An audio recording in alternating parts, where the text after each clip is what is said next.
My name is Nora Calloway, and I was 31 years old the morning my uncle read the will aloud in a room that smelled like cedar and old paper and the particular stillness of a house that had been waiting a long time for something to end. There were 11 of us. My uncle Desmond sat behind the attorney's desk, even though it wasn't his desk, because Desmond had spent 60 years arranging himself at the center of whatever room he walked into. My Aunt Patricia wore the kind of black that costs money. Her daughter Renata sat beside her with her phone face down on the armrest, which was the most restrained thing Renata had ever done in her life. By the end of this story, I'm also going to share something special with those of you who stick around to the end, something that can help you in your personal life. But first, let's get back to. My cousin Holt was there, and his wife Sherry, and 3 other cousins whose names I still have to think about before I say them out loud. A woman named Gloria from the County Historical Society sat in the back with a clipboard and did not explain why she was there. The attorney, Mr. Beach, was the kind of man who reads documents the way a surgeon makes incisions: small, measured, no excess. And me, in a chair near the window that nobody had offered me, that I'd pulled from the corner myself because the arrangement had left an odd number of seats, and I was the arrangement's odd number. My grandmother's name was Ida Mae Calloway, and she died on a Sunday in November at 89 years old in the iron bed she'd slept in since 1962. She died the way she'd lived, quietly, and without consulting anyone about the timing. I had been with her. Not because I'd been assigned to her, not because a schedule rotated me through. I drove the 40 minutes from my apartment in Harwick 3 times a week for the last 4 years of her life, because she was my grandmother, and because the summer I turned 11 she taught me to read a surveying map and told me the land remembers things people forget. I changed the beds. I drove her to the eye doctor. I sat with her on the porch when the September nights were cool enough to breathe, and she would talk about the farm the way old people talk about things they can't get back, not with grief exactly, more like they're giving testimony about something that happened to someone they loved. Nobody else came much. Desmond sent fruit baskets at Christmas. Patricia called on birthdays and kept the calls under 4 minutes. Renata posted a photo of herself and Grandma Ida once, from 5 years prior, on Grandma Ida's last birthday, captioned with something about strong women. It got 312 likes. Grandma Ida did not have a phone and did not see it.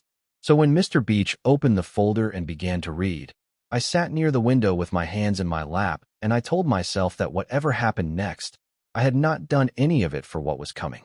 I told myself that the way you tell yourself things you need to believe before a room full of people tests whether you're right. The estate, Mr. Beach said, included the farmhouse, the attached barn, 47 acres of lower pasture, 9 acres of upper pasture, mineral rights on all parcels, and the contents of the main house. He listed it in the flat voice of a man reading coordinates. The total assessed value had been placed at approximately $410,000. Renata shifted in her chair. Sherry touched her husband's knee. Then Mr. Beach cleared his throat and said that per the wishes of Ida Mae Calloway, the entirety of the estate, including the farmhouse, all acreage, and all mineral rights, would pass to her granddaughter Nora Lynn Calloway. He kept reading. Something about a charitable fund and a small endowment to the County Historical Society, which explained Gloria in the back with her clipboard. But I stopped following the word somewhere after my name. The room was the kind of quiet that happens in the half-second between a tree cracking and hitting the ground. Desmond's face did not change, which meant it had changed completely. His jaw settled into a line I recognized as the face he used when he was calculating. Patricia's posture, already precise, went rigid. Renata made a sound that she tried to turn into a cough and didn't quite manage. Mr. Beach finished reading. He folded the document along its crease the way he'd probably folded 1,000 documents. And he looked at me over his reading glasses and said the farmhouse and all acreage would transfer after a 90-day settlement period, and was I represented by counsel? I was not. What I was a woman who worked Tuesday through Saturday at a garden supply store in Harwick, who drove a 10-year-old truck with a heat dial that only worked on the highest setting, who had $4,200 in a savings account, and who had just been handed $410,000 worth of land and a farmhouse in which her grandmother had lived for 60 years. That part is the part people remember when I tell the story. The size of it. The reversal. But that's not the part that changed everything. The $410,000 was just the door.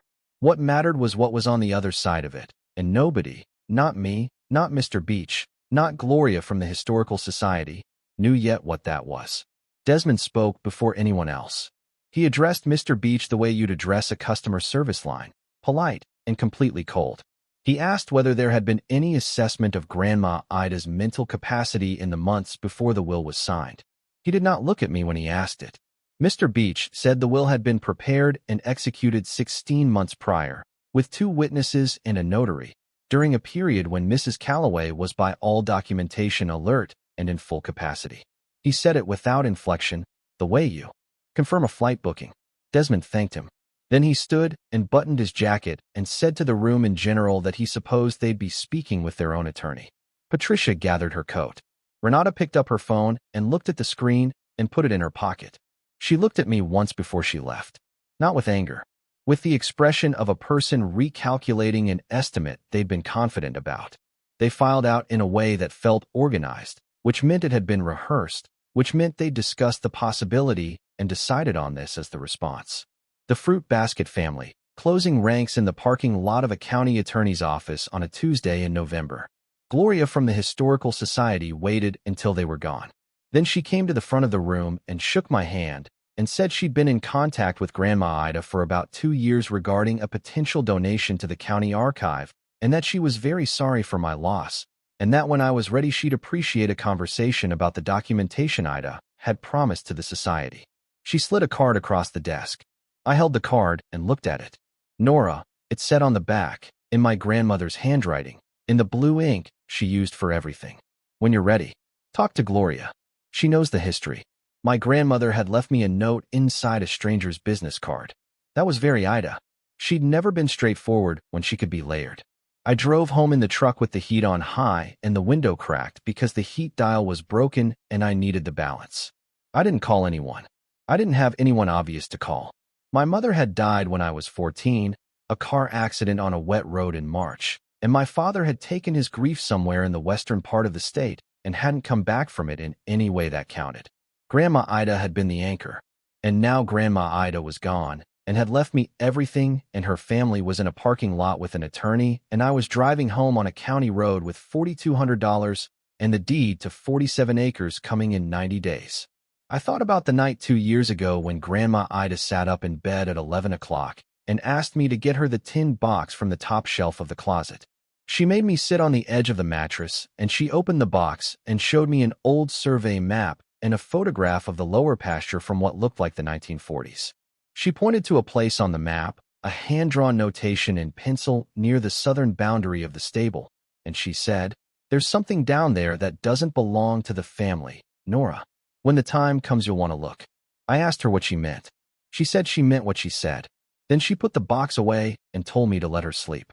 I had thought about that conversation probably 40 times in 2 years and had gotten no further in understanding it than I had that night. There's something down there that doesn't belong to the family.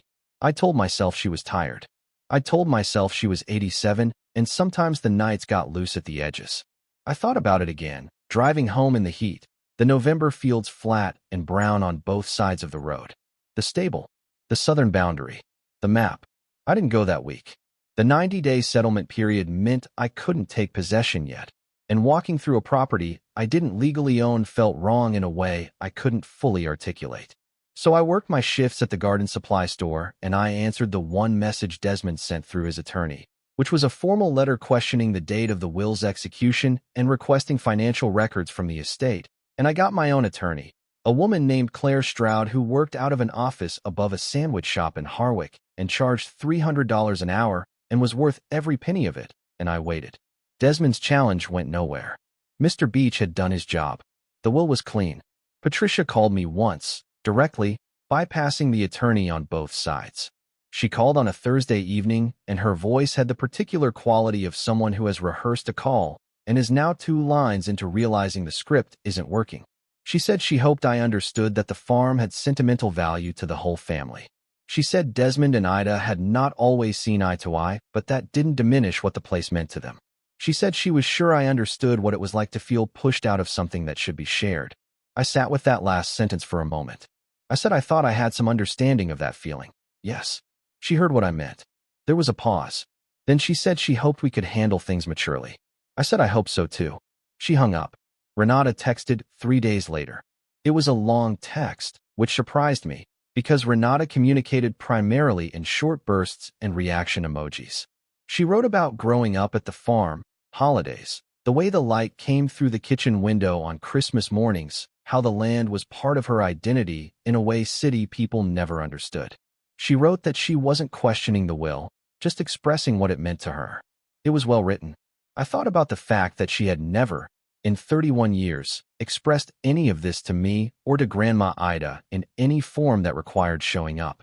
I didn't respond. Not because I was cruel, because I had nothing to say that would have helped either of us. The 90 days passed. I took possession on a Thursday in February, gray sky, ice still on the north-facing slope of the lower pasture. Claire Stroud handed me the keys and a copy of the deed and told me to call her if Desmond tried anything else. I stood on the porch of the farmhouse with the key in my hand and looked at the land and tried to feel something large and definitive about it. What I felt was tired and a little cold. The farmhouse was the same farmhouse I'd been coming to since I was a child. The same braided rug in the hallway, the same cast iron hooks by the door, the same faint smell of cedar and dried lavender that had been my grandmother's smell for as long as I could remember. I walked through each room slowly. Nothing had been disturbed. The county had secured it during the settlement period, and Patricia's family had not, as far as I could see, taken anything. I went to the closet in Grandma Ida's bedroom first. The tin box was still on the top shelf where she'd shown me 2 years ago. I climbed on the step stool and brought it down and sat on the edge of the bed the way I'd sat then. Inside, the survey map, the photograph of the lower pasture, a handwritten list of names I didn't recognize, a small brass key on a ring with a leather tag, and on the tag, written in Grandma Ida's blue ink, stable floor, south corner. She had planned this. She had always planned this. She just needed to wait until the land was mine before she let me see the rest of it. I sat with the brass key on my palm and looked at it for a long time. The stable was 50 yards from the house, past the kitchen garden, past the fence line where the old apple trees had gone leggy and unpruned. I'd been in the stable hundreds of times. It was a 2-stall structure built sometime in the 1920s, board and batten siding gone silver with age, a hayloft that hadn't held hay in 30 years. The floor was packed earth and old plank, and I had walked across it my entire life without it ever being anything other than a floor. I put the key in my jacket pocket. I put the tin box on the bed. I put on my boots and I walked out through the cold. The stable smelled like it always had. Old wood, old dust, a memory of horses. I stood inside and let my eyes adjust to the light coming through the gaps in the siding. 2 stalls on the left, the old feed room to the right. The floor was wide plank oak, dark with age, covered in years of compressed dirt and hay dust except where it wasn't covered, which is what I saw when I got to the south corner. Someone had cleared a section of floor not recently. The clearing had its own patina of age, but deliberately, scraping back the accumulated years to expose the planks beneath. And in the planks, a seam. A rectangle of boards slightly different from the surrounding floor, sitting at a fractionally different level. Not different enough that you'd see it unless you were looking. I had been in this corner before and seen nothing because I hadn't been looking. I knelt on the floor. I ran my fingers along the seam. At the southern edge of the rectangle, barely visible under the compressed dirt, a small metal ring lay flush against the wood. I worked it up with my fingernail. The ring was attached to a hasp, and under the hasp, recessed into the wood, a small brass lock. I took the key from my pocket. It fit the lock the way a key fits a lock that was made for it. The mechanism turned without resistance, which meant someone had maintained it, oiled it, kept the mechanism from seizing, over what I had no idea, years, decades, I had no idea yet. Someone had kept this lock ready to be opened. I lifted the hatch. Stone steps, 5 of them, going down into the dark. The air that came up was cool and dry and carried the particular stillness of a sealed space. Not damp, not rotten, just still. Old still. The kind of still that belongs to places that have been waiting. I went back to the house and got a flashlight from the kitchen drawer, the heavy one Grandma Ida kept for power outages, the one with fresh batteries because Grandma Ida replaced the batteries on the 1st of October every year without fail. I went back to the stable. I stood at the top of the steps for a moment. Then I went down. The chamber was larger than I'd expected. Roughly 12 feet by 14, Walls of rough-cut limestone fitted tight, without mortar, the floor the same flat stone. Dry as bone. The ceiling was low, maybe 6.5 feet, and the joists of the stable floor above ran directly over it, sealed by the hatch. On the walls, shelves. Deep, narrow shelves carved into the limestone at intervals, maybe 1.5 feet deep and running the full width of 2 walls. The shelves were not empty. I stood in the middle of the chamber with the flashlight and I looked at what was on them and I understood, in the slow, arriving way that large understanding comes, that whatever I had expected to find, it was not this. What I need you to understand before I tell you what was there is what the next 30 days looked like before I understood what any of it meant. Because the discovery of the chamber is the part of the story that sounds like a movie. The part that is actually the story is what I found out about who put it there and what it cost, and what my family knew and didn't know, and what Grandma Ida had been carrying for 60 years alone. When I came back up the steps and latched the hatch behind me, I sat on the stable floor with my back against the wall and my flashlight between my knees, and I called Gloria Marsh from the County Historical Society. She answered on the second ring. I said, "Ms. Marsh, my grandmother said you know the history. I need you to tell me about the stable." There was a pause on her end. Not surprise. More like a person who has been waiting for a phone call and is just now checking the time. She said, "I've been expecting this call, Nora. When would you like me to come?" The thing about inheriting a piece of land is that the land comes with its whole history whether or not you knew that history was there. The deed I was handed in February said 47 acres, farmhouse, barn, stable, mineral rights. It did not say 1940s contraband. It did not say hidden account. It did not say 2 names I did not recognize written on a handwritten list in a tin box. And it certainly did not say the word that Gloria Marsh said to me 3 days later when she stood at the bottom of those stone steps with her own flashlight and her clipboard pressed against her chest. She said, "Nora, this is a pre-war holding cache." I said I didn't know what that meant. She said, "I know. That's why Ida asked me to come." Gloria Marsh was 63 years old and had spent 20 years as an archivist for the state before coming back to the county to run the Historical Society. She wore her hair in a tight gray knot and carried the clipboard everywhere the way some people carry phones, as though the act of recording was a reflex. She spoke in complete sentences and never said anything twice. I liked her immediately, the way you like people who are very good at something real. She walked the chamber slowly. She photographed everything with a small digital camera before she touched anything. She made notes on the clipboard in a handwriting I couldn't read over her shoulder. She did not gasp. She did not say anything dramatic. She worked the way professionals work, steadily, with the slightly elevated attention of someone encountering something they've studied but not previously held. What was on the shelves, documented over the next 2 hours, 11 framed oil paintings, each wrapped in oil-treated canvas and tied with waxed cord. 14 bronze sculptures, small to medium, each individually packed in straw inside wooden cases. 2 wooden crates of books, 93 volumes total, several with leather bindings stamped in a language I couldn't identify. 1 flat metal case containing what Gloria would later identify as 47 works on paper, drawings, prints, 2 watercolors, 1 unfinished composition in graphite that she held for a long time without speaking.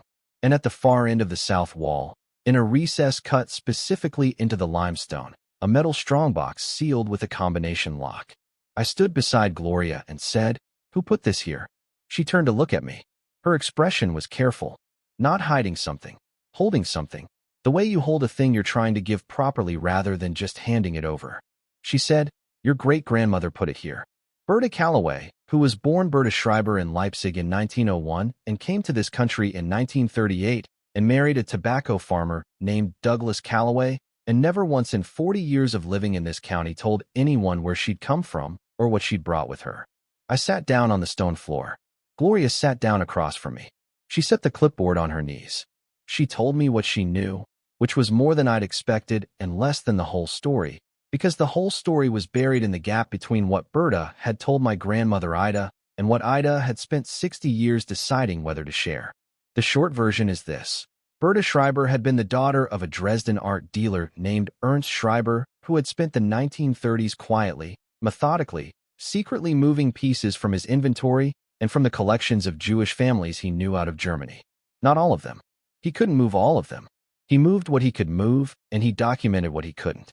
He was not himself Jewish. He was a stubborn, frightened, meticulous man who understood what was coming before most people were willing to name it. And he used his position as a dealer to acquire transit papers, to pack objects into the manifests of legitimate furniture shipments, to call in favors from buyers in France and England, and, once, a farm supply company in rural Virginia with a distributor connection to a cousin in Leipzig. Berta left in 1938 on a student visa. She carried 2 suitcases and a small case of art materials and nothing else. The collection came separately, in pieces, over the following 18 months, through a chain of contacts her father had spent years cultivating. The last shipment arrived in February 1940, 3 months before Ernst Schreiber was taken in a roundup of Dresden's professional class. He did not survive the war. Berta married Douglas Calloway in 1941 and built a life on this land and raised 3 children and was by all county accounts a quiet woman, a good neighbor, a gardener, a church member who kept to herself more than most. She told no one what was in the stable. Not Douglas, not her children. No one until 1987 when she was 86 years old and her youngest daughter Ida Mae Calloway sat at her bedside, and she made Ida promise to keep the secret until the time was right. The time, according to whatever Berta meant by it, was when the land belonged to someone who would know what to do. I don't know exactly what Berta thought about me. She died in 1989. I was born in 1993. She was never anything to me except a photograph on Grandma Ida's mantel, a woman in a dark dress in front of a farmhouse, one hand shading her eyes against the sun. Solemn, self-contained, the kind of face that doesn't give much away and hasn't been trying to. But Grandma Ida made me sit on the edge of her bed at 11 o'clock on a Tuesday night and showed me a survey map and said there's something down there that doesn't belong to the family, Nora. Not the farm, not the land, the things in the chamber. They didn't belong to us. That's what she meant. She was already trying to tell me. I sat on the stone floor of Berta's hidden chamber with Gloria Marsh's flashlight, casting a circle on the limestone ceiling, and I thought about the list of names in the tin box. The names I hadn't recognized. I asked Gloria about the list. She said, "That's the documentation. Your great-grandmother's father kept records. The names on that list are the families the pieces came from." She let that sit. 11 families, I said. Possibly more, she said. The strongbox likely contains the full provenance documentation. We won't know until we can open it. And the families, I said. She looked at me with the honest, patient expression of a woman who has spent 20 years dealing in documents and therefore understands what it means when history is not abstract. Some of them have descendants who have been looking for these pieces for 80 years, she said. I put my hand on the stone floor, cold and flat and steady under my palm, and I breathed in the dry, still air of a room that had been waiting since 1940 for someone to come down and do the right thing. My grandmother left me this land for $410,000, and I had spent approximately 3 weeks being afraid of my uncle's attorney. What was actually in this room was larger than anything my family had thought they were fighting over and smaller than what it was going to cost to do right by it. That's the part nobody knew yet. Desmond called that evening. Not his attorney. Him. On my personal cell, which meant he'd gotten it from Patricia, who'd had it for years from the holiday call when I'd stupidly answered without checking the screen. He said he'd heard I'd been at the farm. He said it in the tone he used for neutral statements that were not neutral. He said he assumed I was getting oriented with the property. He said that he and Patricia had been thinking about the situation and that they felt families should remain connected to the land, that perhaps there were arrangements to be made, a lease, a shared use agreement, something that honored the history. I said I'd heard him. He said there was something else. He said his attorney had advised him that there might be grounds to revisit the will if it could be shown that outside influence had been exerted on Ida during the period of its drafting. He didn't define outside influence. He didn't need to. It was a threat wrapped in the language of concern, which was the only language Desmond spoke. I thought about Grandma Ida at 87 on a Tuesday night with her tin box. I thought about 16 months before her death when she'd sat with Mr. Beach and 2 witnesses and a notary and signed her name to a document in her clear, practiced cursive. I thought about how far in advance she'd been thinking and how small Desmond's threat was against that kind of preparation. I said I thought he should speak to my attorney. I said it the way Grandma Ida would have said it. Quietly. As a fact, not a fight. He paused. Then he said he was sure we could avoid the expense of litigation if we approached this as family. I said I was sure we could too, as long as he stopped threatening me. He hung up.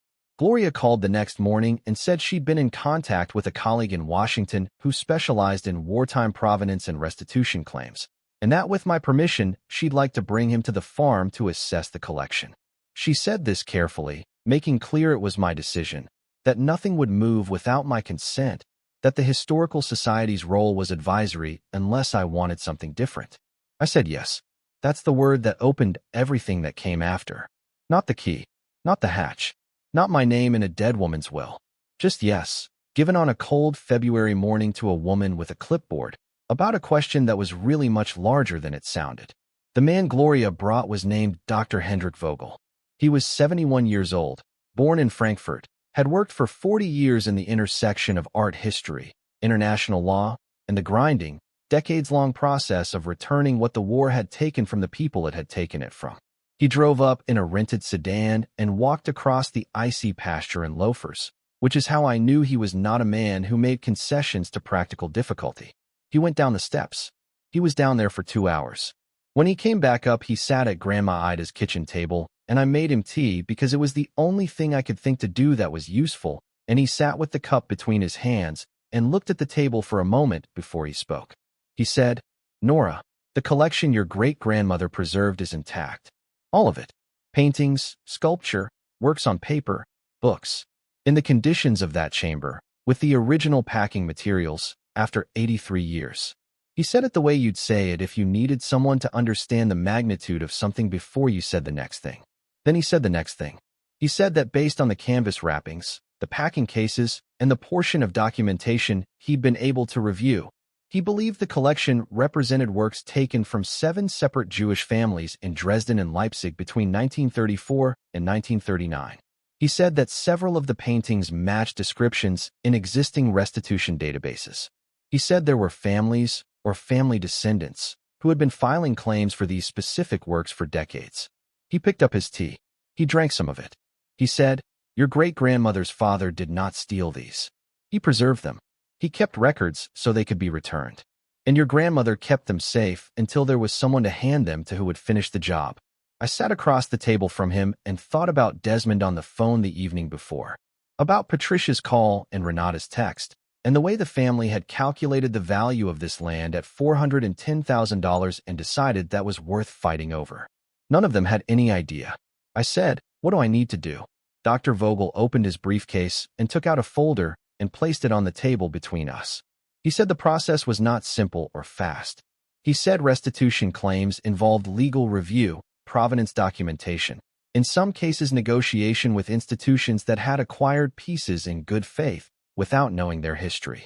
He said I would need an attorney who specialized in this area and that his office could provide referrals. He said some families would be found quickly and some would take years to locate. He said the strongbox likely held the full documentation Ernst Schreiber had kept and that opening it properly, with the right witnesses and in the right legal context, would be important. He said all of this clearly and without drama. He was a man who dealt with these facts the way I imagine surgeons deal with difficult procedures, not without feeling, but with the discipline of someone who understands that feeling without structure helps no one. Then he said one more thing. He said, "You should know that preserving a collection of this significance for 83 years, in the conditions of that chamber, with complete provenance documentation, is an extraordinary act. Your great-grandmother was an extraordinary person, and your grandmother, who kept this secret for 60 years while she waited for the right moment, was doing something that required a kind of patience most people don't have." He picked up his tea again. He said, "She chose you. That means she believed you'd know what to do." Outside the kitchen window, the upper pasture was still iced over, brown and flat under the February sky. A crow landed on the fence post by the apple trees and sat there for a moment and then left.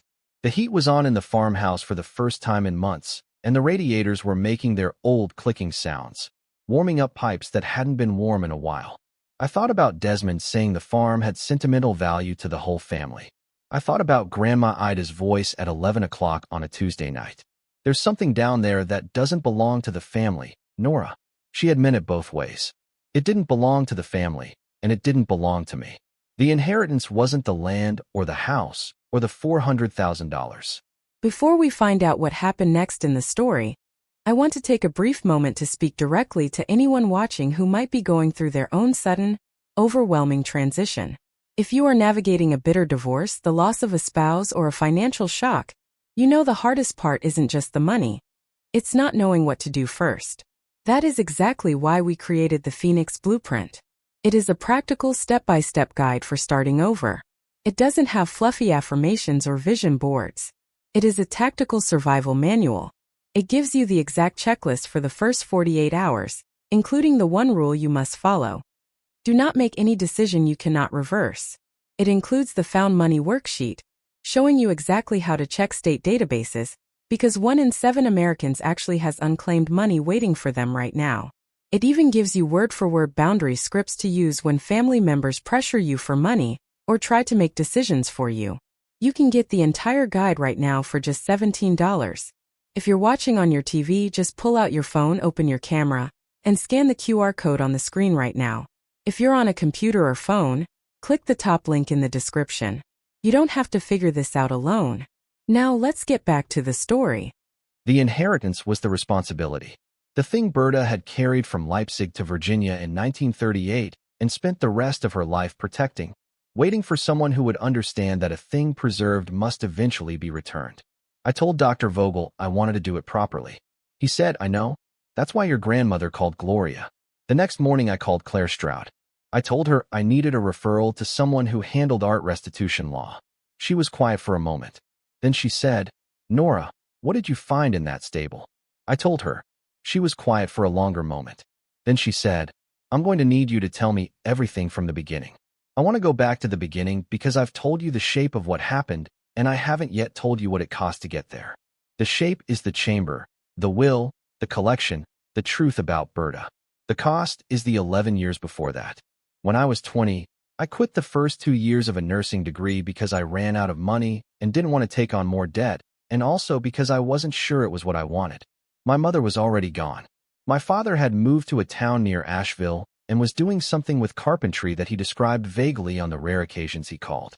I went to work in a nursery, not a plant nursery, an actual nursery, a childcare facility, and then at a garden center, and eventually at the garden supply store in Harwick where I'd been working when Grandma Ida died. I liked the work. I was good at it. I knew soil composition and drainage and the way certain plants needed hard winters before they'd bloom, and I found that satisfying in a way that is difficult to explain to people who didn't grow up with a grandmother who gardened. None of this impressed my family. Desmond had built a regional insurance brokerage from a single office in the late 70s and sold it in 2008 and had been referring to that sale as the smartest decision of his life ever since. His son Holt was in commercial real estate. His daughter-in-law Sherry ran an interior design firm with a website that had photographs of very clean rooms. Renata, Patricia's daughter, had a business degree and worked at a marketing agency and owned a condo in the kind of building with a gym on the lobby level. These were the measurements my family used. I was measured by them and found, repeatedly, to be short.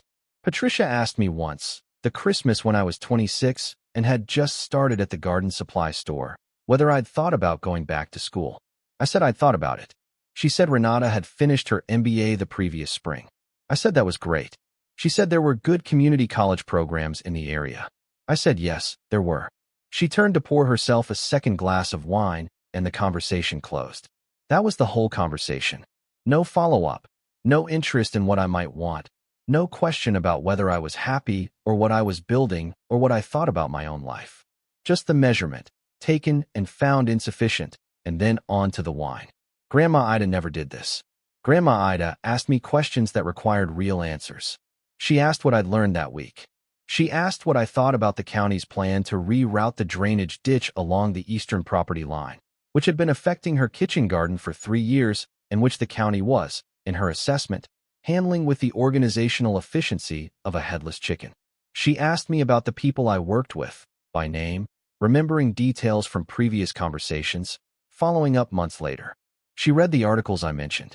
She kept a running list, on a notepad by the kitchen phone, of things I'd told her I wanted to do. When I was 28, she told me that the world had too many people apologizing for how they'd turned out. She said it while repotting a geranium that had gotten too big for its container, and the soil was coming apart in her hands, and she said it to the geranium as much as to me. I asked her what she meant. She said she meant that I should stop explaining myself to people who weren't curious enough to listen. I thought about that a lot in the years after. In the years I drove the 40 minutes 3 times a week and sat on the porch in the September evenings and listened to her talk about the land. She was giving me something in those conversations that I didn't have language for at the time. She was teaching me what she knew. Not the farm or the property, the way of being in a place. Long enough to understand it, patient enough to hear what it was telling you, responsible enough to act on it when the time came. The time came in February. After Claire said she needed me to tell her everything from the beginning, I did. I sat at Grandma Ida's kitchen table with the morning light coming through the eastern window, and I told Claire Stroud everything from the tin box to Dr. Vogel's loafers crossing the icy pasture. She listened without interrupting, which was one of her professional qualities and possibly a human one too. I couldn't tell the difference. When I finished, she was quiet for a moment, and then she said she was going to need to make some calls and that I should not speak to anyone from the family about the contents of the stable under any circumstances, and that she would come to the farm herself by the end of the week. She said, "Do not open the strongbox without witnesses and documentation present." I said I hadn't touched anything in the chamber except the hatch and the key. She said, "Good." She said it the way you say good when you mean the one good decision bought you the margin you needed for everything else. I went back to the stable that afternoon. Not down the steps. I latched the hatch and sat in the empty stall above it with my back against the boards and listened to the wind through the gaps in the siding. The stable smelled like it had always smelled. Old wood, old dust, 50 years of nothing happening in a space that had been holding an extraordinary secret without visible string. I thought about Berta. I tried to make her real in my mind, not the photograph on the mantel, the actual woman. She was 37 years old when the last shipment arrived in 1940. Her father had already disappeared into what was coming. She was living on a tobacco farm in rural Virginia with a man she'd married for reasons that had something to do with practical necessity and something to do, I believed, with whatever Douglas Calloway had been willing to offer her when the world she'd come from was being dismantled. She spoke English with an accent that softened over the decades until it was almost gone. She grew a kitchen garden. She raised 3 children. She went to church and kept to herself more than most. And underneath the stable floor, she kept what her father had died to protect, and she kept it in the dry and the dark and the still, oiling the lock every few years, keeping the mechanism ready, waiting for a time she must have wondered sometimes if it would ever come. Her son was my great-uncle Roy, who died in 1979 before I was born. Her daughter was a woman named Clara who moved to Indiana and was lost to the family by geography and distance. Her youngest daughter was Ida Mae, who became my grandmother, who sat at Berta's bedside in 1987 and made a promise. 60 years. I try to understand what it was like to carry something for 60 years. To know that there were families, or the remnants of families, who had been looking for these things for decades, who had filed claims and gotten nowhere, who had been told the pieces were lost or destroyed or unrecoverable, and to know that they were not lost or destroyed, and to be unable to say so yet because the time had not come and you were the sole keeper of the win. I thought about Desmond and his attorney's letter questioning Grandma Ida's mental capacity. The woman who waited 60 years with a locked hatch and a tin box and a business card slipped to a county archivist with a note on the back written in blue ink. The woman who'd been thinking about this since before I was born and had arranged the entire sequence carefully enough that even her death didn't interrupt it. Questioned her capacity. I picked up a loose piece of straw from the stable floor and turned it in my fingers. Outside, a car passed on the county road. Somewhere in the upper pasture, a fence wire was making its low moan in the wind. I stayed in the stable until the light changed, and then I went inside and made dinner and called Gloria Marsh and told her Dr. Vogel could bring his colleague. The process, as Dr. Vogel had said, was not simple or fast. Claire arrived on Friday with a paralegal and a recorder and sat at the kitchen table for 4 hours going through the tin box, the documentation I'd found, and the partial inventory Gloria had made on her first visit. She photographed everything. She made copies of the list of names. She cross-referenced 2 of the names on her laptop against a restitution database that had a subscription fee and which she absorbed into her billing without asking. 2 of the 11 names matched open claims in the database. One was a family named Blum, the descendants of a Leipzig textile merchant who had been filing restitution claims for 60 years through 3 generations, most recently through a grandson living in Montreal. The claim specified 3 oil paintings and a set of bronze sculptures, described with the precision that suggested the family had their own documentation, perhaps a photograph, a letter, a sales receipt that had survived when almost nothing else had. The other was a family named Haas, whose claim focused on 2 works on paper and a collection of books with hand-tooled bindings. Claire read the claims out loud to me at the kitchen table. She read the descriptions of the objects. She read the descriptions the families themselves had provided, the language of the original claim documents, a landscape in oil, approximately 30 by 40 centimeters, depicting a river valley at dusk, gilt frame with foliate corner detail.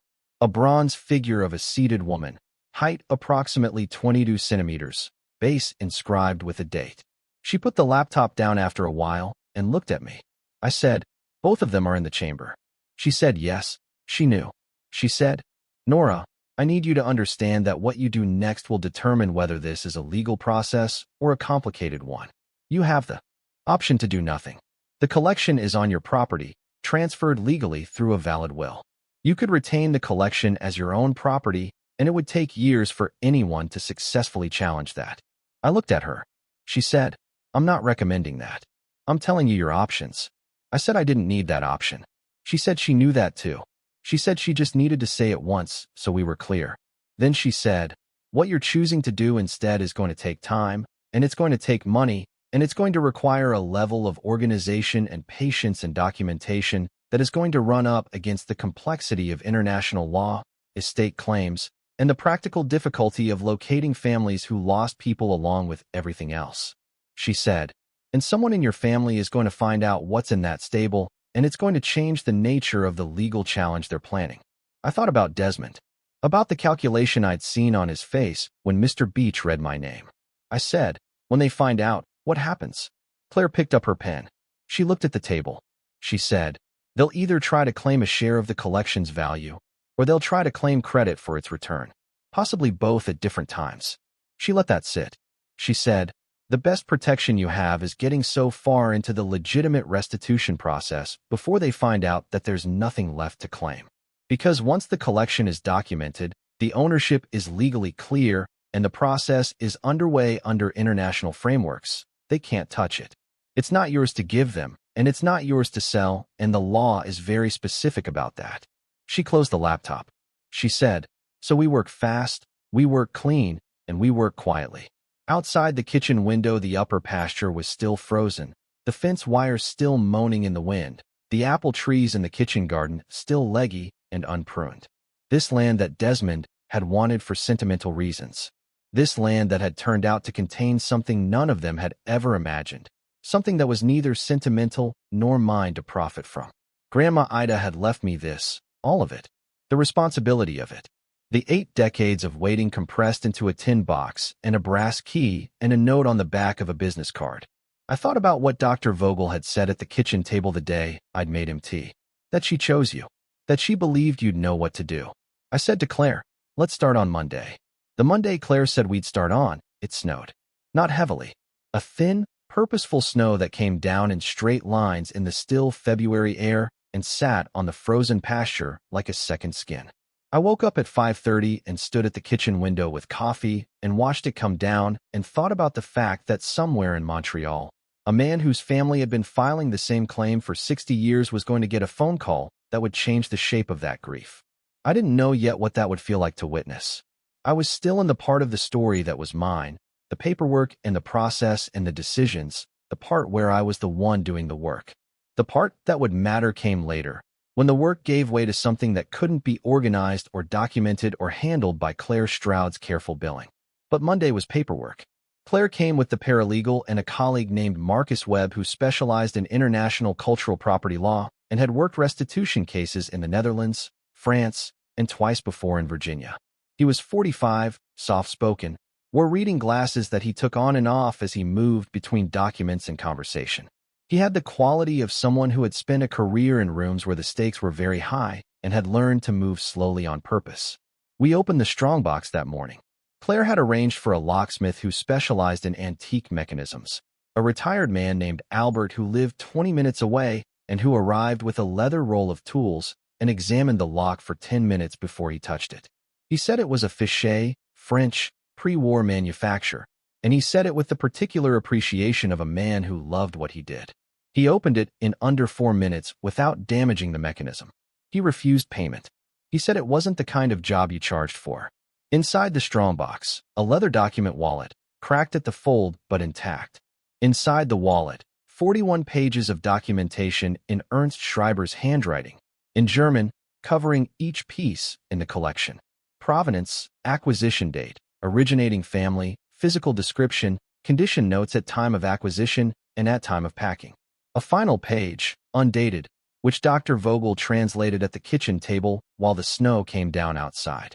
He read it quietly first, to himself. Then he looked up. He said, "I will translate this as accurately as I can." He said, "These objects do not belong to me or to my family. They belong to the families whose names appear in this record. I have preserved them because I could not preserve their owners. When the time comes, I ask that whoever holds these pages uses them to find those families, or what remains of those families, and returns to them what was taken. I ask this not as a legal obligation, but as a human one. I am aware that the legal obligation may not exist by the time anyone reads this. The human one will." Dr. Vogel folded his hands on the table. Nobody said anything for a moment. Marcus Webb put down his pen. He looked at the pages in the wallet. He said, very quietly, that in 20 years of this work he had seen perhaps 4 collections with documentation this complete. He said most collections came without provenance, that the absence of records was one of the primary tools used to sever objects from their origins, that the argument most often deployed against restitution claims was that ownership could not be established. He said Ernst Schreiber had made that argument. Impossible. I thought about a man in Dresden in 1939 writing 41 pages by hand while the world around him was deciding who counted as a person and who didn't. Writing descriptions of paintings with the same care you'd use for a legal contract, knowing he might not survive to see any of it matter. I asked Marcus, "What happens now?" He said the process had several stages. First, a full professional inventory and condition assessment of the collection, which would require specialists for each category: paintings, sculpture, works on paper, books. Second, cross-referencing the inventory against existing restitution databases, which he expected to yield matches for at least several pieces given the level of documentation. Third, making contact with claimants or their descendants through proper legal channels, which in some cases meant individuals and in others meant organizations representing families who had no known survivors. Fourth, in cases where living descendants existed, facilitating the actual transfer of the pieces through whatever legal framework applied, which varied by country and by the nature of the original loss. He said the process typically took between 2 and 5 years. He said, "In your case, given the quality of the documentation, I'd estimate the active phase could be compressed to 18 months, possibly less." I asked about cost.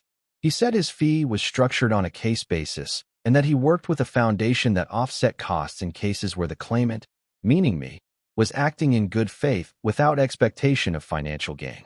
He said this was one of those cases. I asked how he knew. He looked at me over his reading glasses. He said, "Because you asked about cost." I didn't understand. He said, "People who are planning to extract value from a collection like this don't ask about cost at the outset. They ask about appraisal. You asked about cost. That tells me something about what you're trying to do." That afternoon, while Claire and Marcus worked through the documentation at the kitchen table, I went back to the stable alone. Not down the steps. I just stood in the empty stall above the hatch and put my hand on the wood of the floor and thought about Berta standing in this same space in 1940, 39 years old. The last shipment arrived. The chain of contacts her father had built now severed because the world that had allowed those contacts had been dismantled. She would have known by then that her father was gone. Or she would have suspected, which is a different kind of knowing that is in some ways worse. She would have known that the people who had owned these things were scattered or imprisoned or dead, that the families whose names were written in that leather wallet were fractured in ways that might never be repaired. And she latched the hatch and oiled the lock and went back to the farmhouse and raised her children and grew her kitchen garden and waited. I don't have a word for that kind of patience. It's not the patience of hope exactly, because I don't think Berta believed she would see the resolution herself. It's more like the patience of responsibility.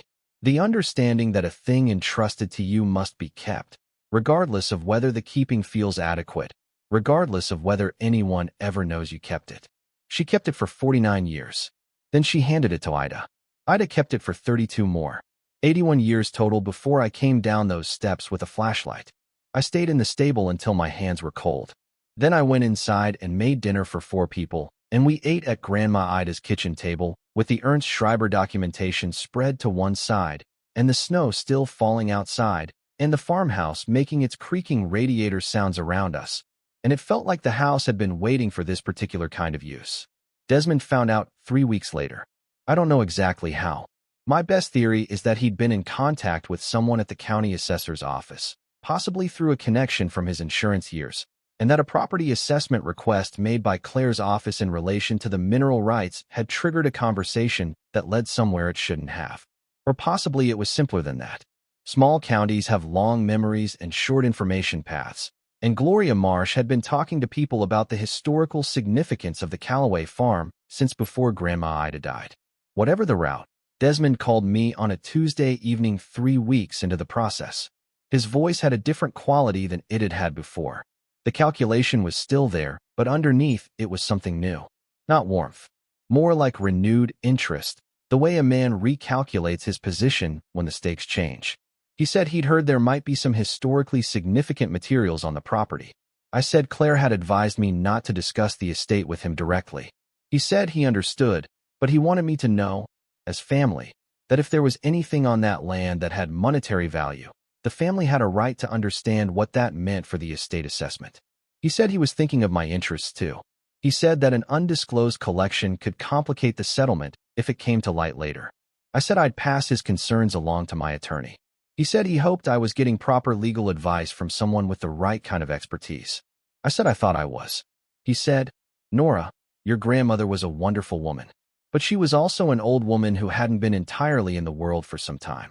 If there are items on that property that should have been disclosed in the estate proceedings, that's a legal matter that affects all of us." The language had shifted. Undisclosed collection. Should have been disclosed. He was building a frame. Not threatening yet, laying timber. I said, "Desmond, have a good evening." I hung up. I called Claire at 8:30 and told her about the conversation. She was quiet for a moment. Then she said she'd expected this call sooner than 3 weeks. She said it told her something about how good Desmond's sources were, which meant they were not as good as she'd feared. She said, the collection was not an asset of the estate in the legal sense. It was not Ida's property to dispose of. It never was. That's the argument, and it's a strong one, and the documentation in the strongbox makes it stronger. What Ida owned was the knowledge and the responsibility. Those she left to you. The objects themselves are, legally and morally, the property of the families they were taken from. She said, Desmond can't claim a share of something that was never in the estate. She said, but he can make noise. And noise costs time and money. So the faster we move, the less useful his noise becomes. We moved faster. Marcus Webb brought in 2 colleagues within the week, an art historian from Richmond who specialized in German expressionist painting, and a conservator based in Washington who had worked with collections from European wartime displacement. They came on separate days and went down the steps and came back up with the same arrested expression, the expression of people who understand the magnitude of what they're looking at and are working to stay professional about it. The conservator, a woman named Dr. Priya Anand, spent 6 hours in the chamber on her first visit. She emerged at 4 in the afternoon, climbed the stone steps, set her equipment bag on the stable floor, and stood for a moment with her hands on her knees. She said the environmental conditions were exceptional. She said the dry limestone and the stable seal above had maintained a relative humidity and temperature that most museums would require active systems to replicate. She said Berta had either been extraordinarily lucky in her choice of location or had known exactly what she was doing. I said I thought it was the second. Dr. Anand looked at me. She said, your great-grandmother chose a limestone chamber in a climate-controlled microenvironment and packed each piece using techniques consistent with professional conservation practice at the time. She didn't just hide these things. She preserved them. She paused. She said, she knew they were coming back out someday.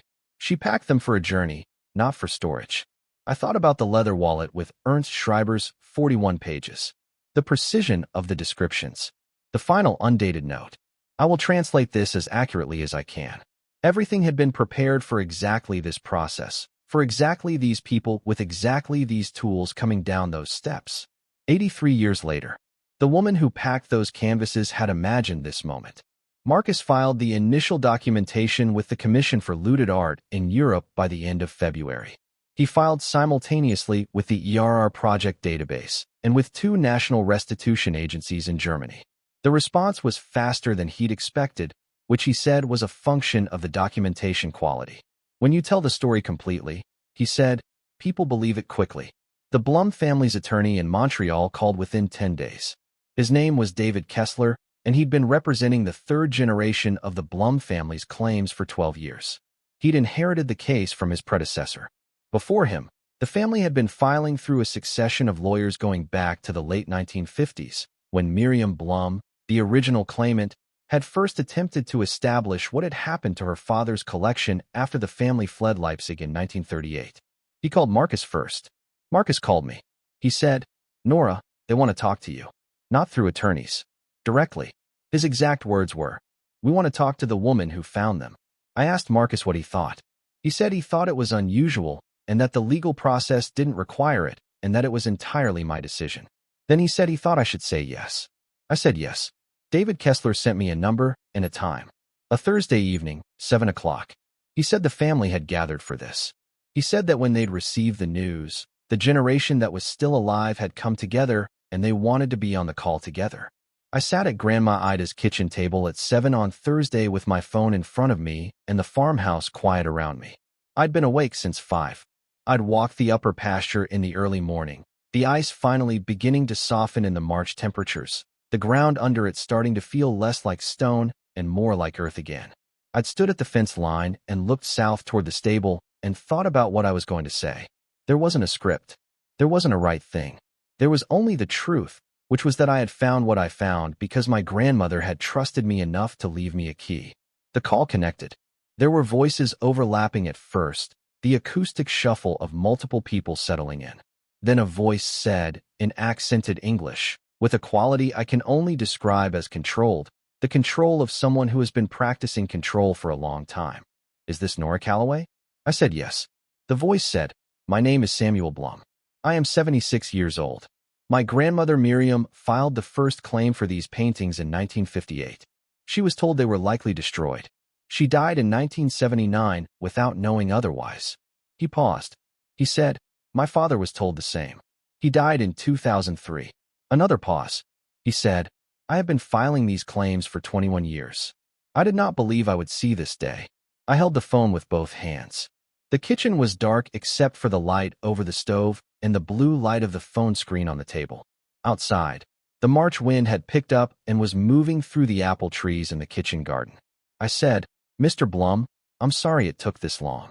He said something in response that I didn't catch because of the sound he made before the words, not crying exactly, the sound that comes just before, the intake of air that is the body acknowledging something it's been braced against for a very long time. A woman's voice came on.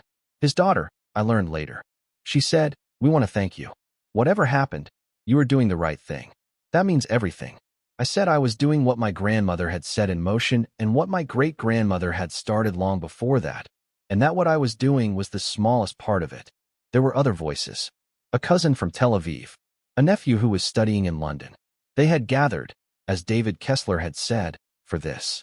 For the Thursday evening call with the woman who found the paintings in a stable in Virginia. The call lasted 40 minutes.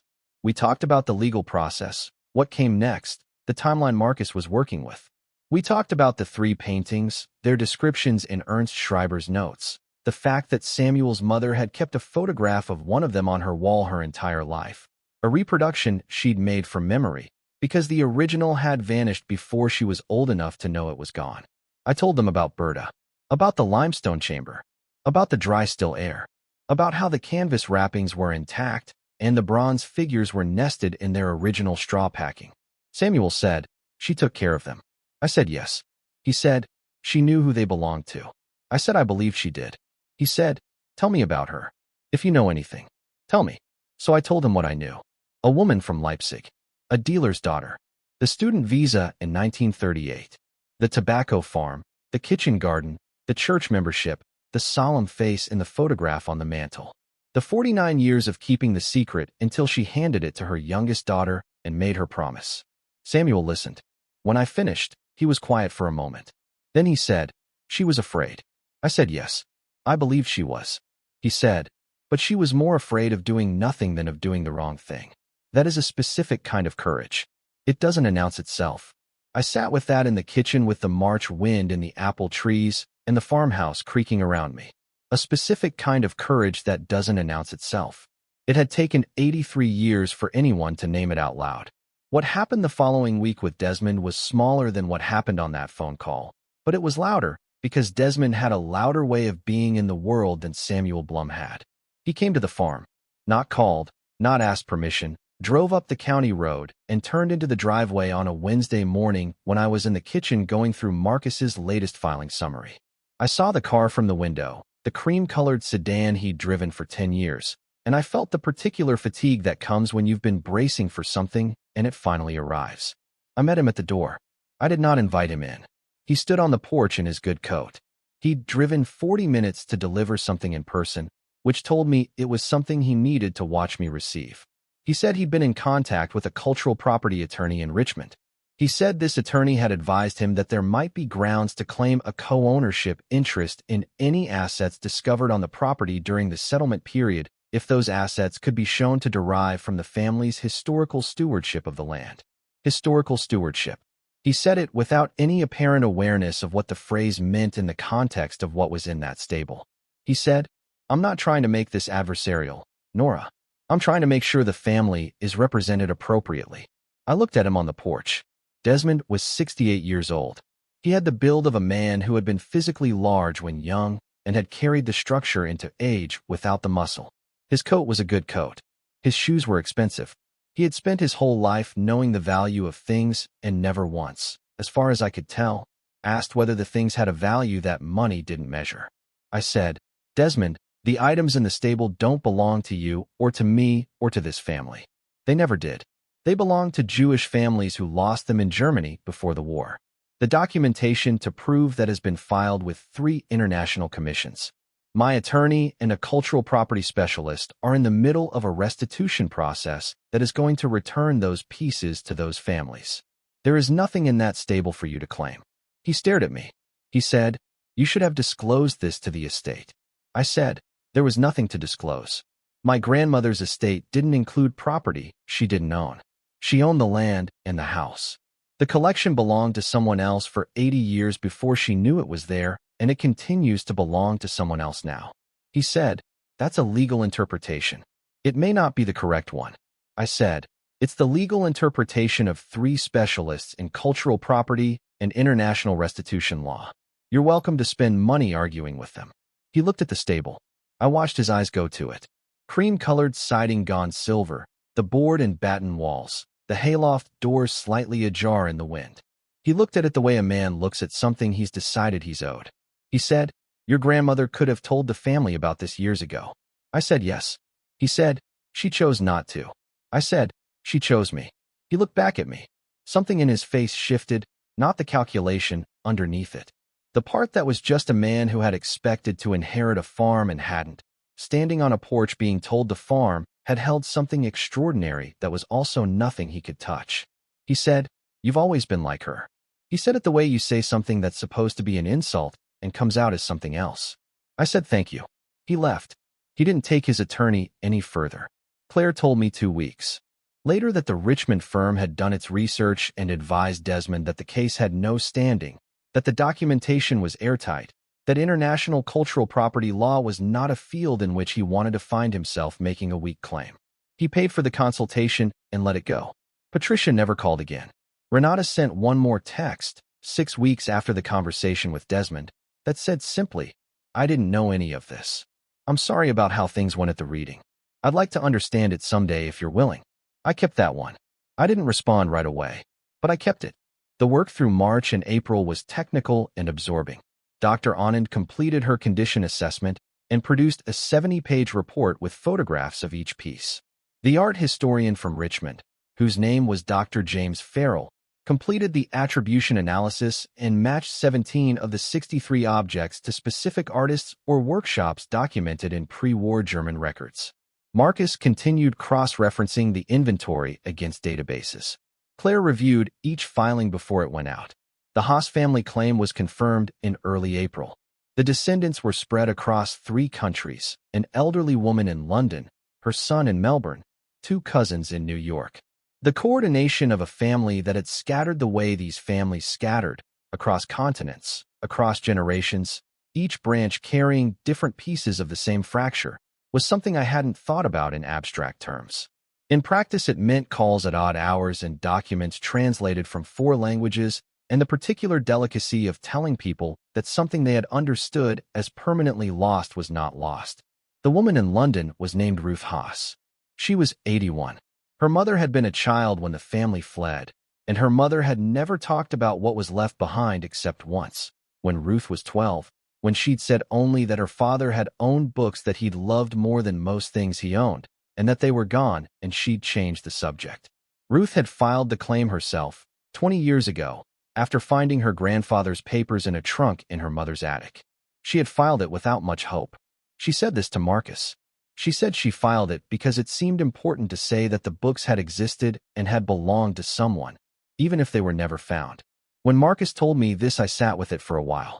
All of it, the decades of claims filed without expectation of return, the families who had preserved not the objects but the knowledge that the objects had existed, who had written descriptions from memory and filed them in database after database, because the alternative was silence.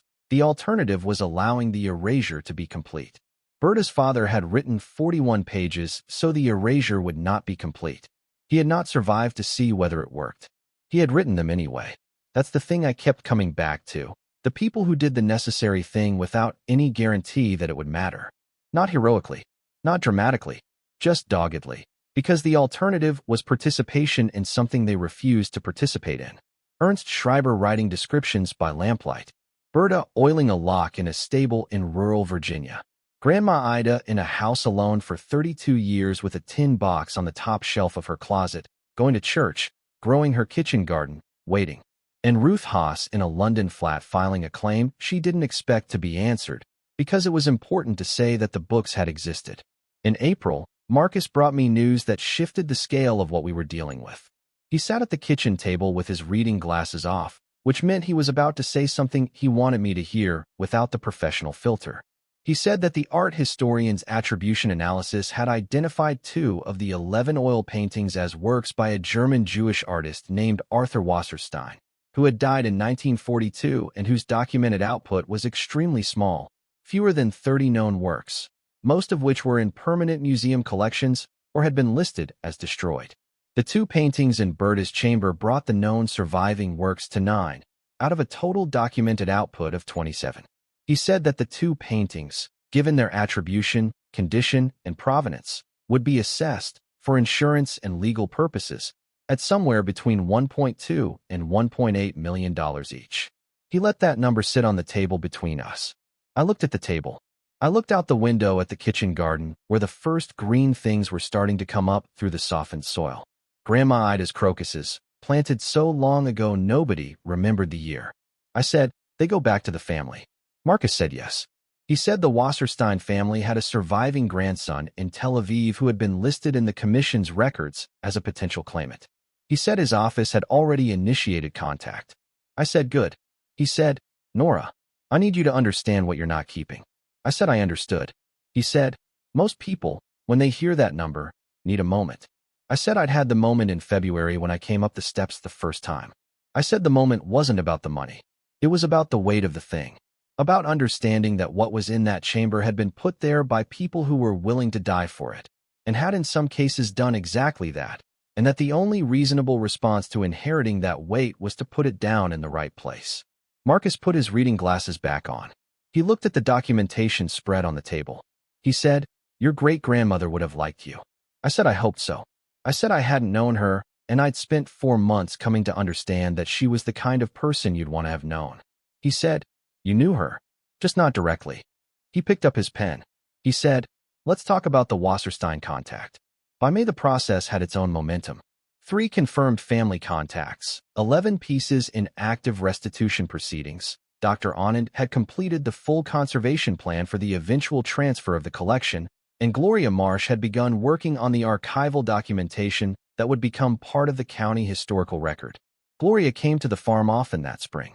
She was meticulous and unhurried, and she treated the stable and the chamber with the care of someone who understood that place as part of evidence. She photographed the limestone walls, the shelf configurations, the original packing materials. She documented the lock mechanism, the hatch construction, the drainage patterns that had kept the chamber dry for 83 years. She told me once, writing the story of the room itself, because the room was part of the story. She told me something else one afternoon in May, standing in the kitchen garden while I was clearing the winter debris from Grandma Ida's raised beds. She said she'd known Grandma Ida for 15 years. She said she'd come to the farm for the first time to discuss a county history project, and Ida had fed her lunch and shown her the kitchen garden and said nothing at all about what was in the stable. She'd come back 6 more times over the years, ostensibly for the archive project, and each time Ida had been warm and careful and had said nothing. She said she was watching me. She was deciding whether she could trust me with the introduction. "With your introduction?" I asked when she'd decided. Gloria looked at the kitchen garden. She said, "I think she decided a long time ago.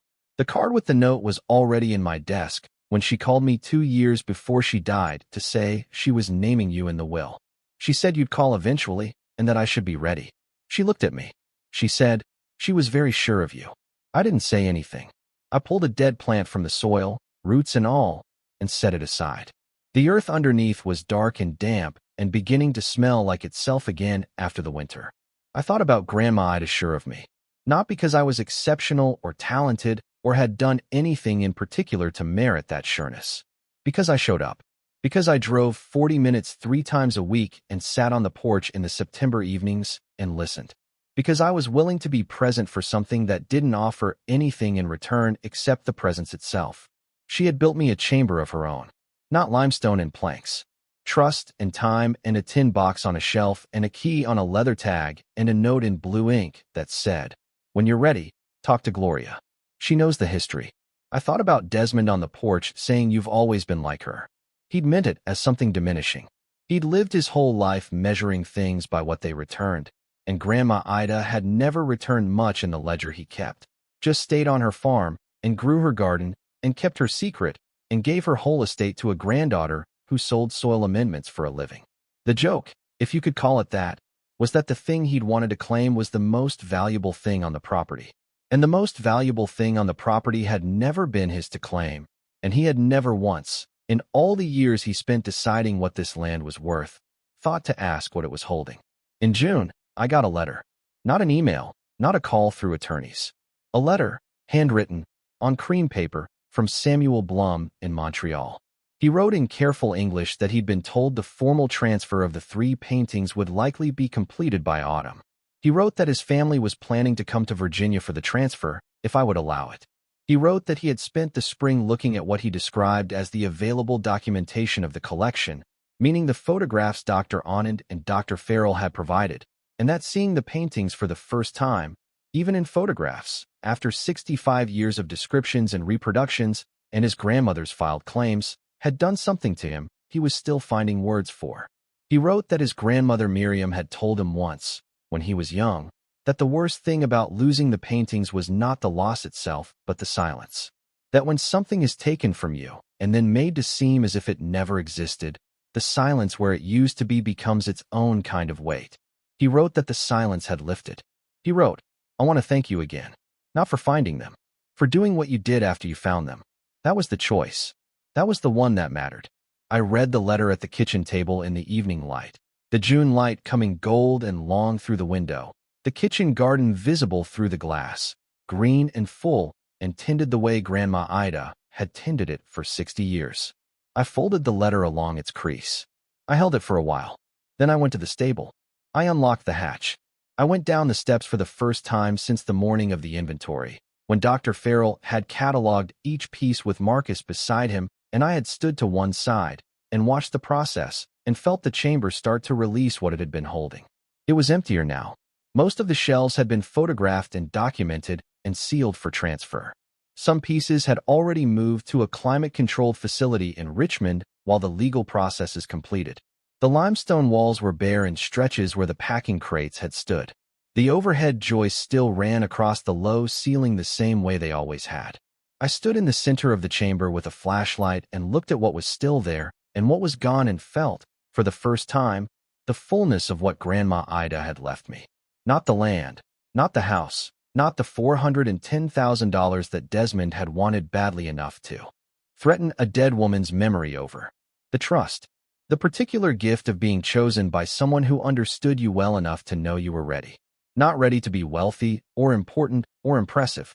Ready to do the quiet, slow, necessary work of returning things to the people they belonged to. I turned off the flashlight. I stood in the dark of the chamber for a minute. The silence had lifted. The summer was the season of calls. Marcus had described the restitution process as between 2 and 5 years, then revised it to 18 months given the documentation quality. By July, he'd revised it again. He said he'd never worked a case where the documentation was this precise and the claimants were this organized and the institutional response was this fast. He said he thought we might have the primary transfers completed by December, with the longer tail cases running into the following year. The longer tail cases were the ones without surviving family. 4 of the 11 families in Ernst Schreiber's documentation had no known descendants. Their pieces, 3 sculptures and 6 of the books, would go through a different process, to institutions the commission recommended, or to a memorial organization, or in some cases to a holding fund that supported further research into what had happened to the families themselves. Marcus explained this carefully, making sure I understood that these pieces were not unclaimed. They were waiting for the right kind of claiming, which was different. I thought about that distinction often during the summer. The objects without anyone to come back to. The families that had been made not to exist. The difference between lost and erased. Ernst Schreiber had named them anyway. 11 families, all named, all documented, as if the naming itself was a form of resistance against the erasure. Look, he was saying, in the handwriting of a meticulous man sitting at a desk in a city that was dismantling itself, these people existed. They had beautiful things. They loved the things they had. And even if no one comes for these objects, I need you to know the names. I started reading about him that summer. Not much survived. A brief entry in a pre-war gallery directory. A mention in a 1955 memoir by a Dresden art dealer who had known him. A photograph from 1936, the only one I found, of a group of dealers at a conference in Leipzig. 8 men, a long table, the photograph slightly blurred at the edges. Marcus helped me identify Schreiber from the registry description. He was in the back row, slightly out of focus, a middle-sized man with wire-rimmed glasses, and the look of someone who was listening carefully to something the man beside him was saying. That was all. A blur in a group photograph and 41 pages of handwriting. I had the photograph printed and framed. Small, simple frame, no glass. I hung it in the stable, not in the house, in the stable, on the wall beside the hatch. Marcus thought this was unusual. Gloria thought it was correct. In August, I got a call from a journalist at a regional newspaper who had heard about the collection through the County Historical Society's preliminary press release. Gloria had written the release carefully, emphasizing the historical context and the restitution process without naming dollar values or making it sensational.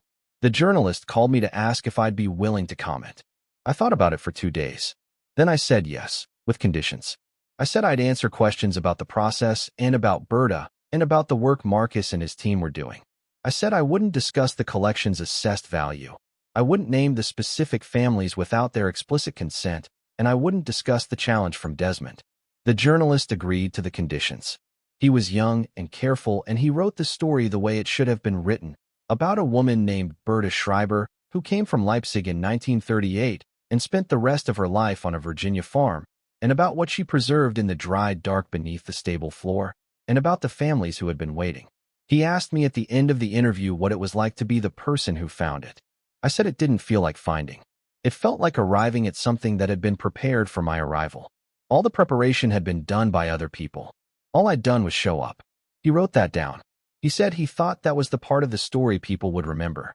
He wasn't wrong. The article ran in September and was picked up by 2 national outlets before the week was out. My phone became something I needed to manage rather than carry. Claire called to say she was handling the legal inquiries.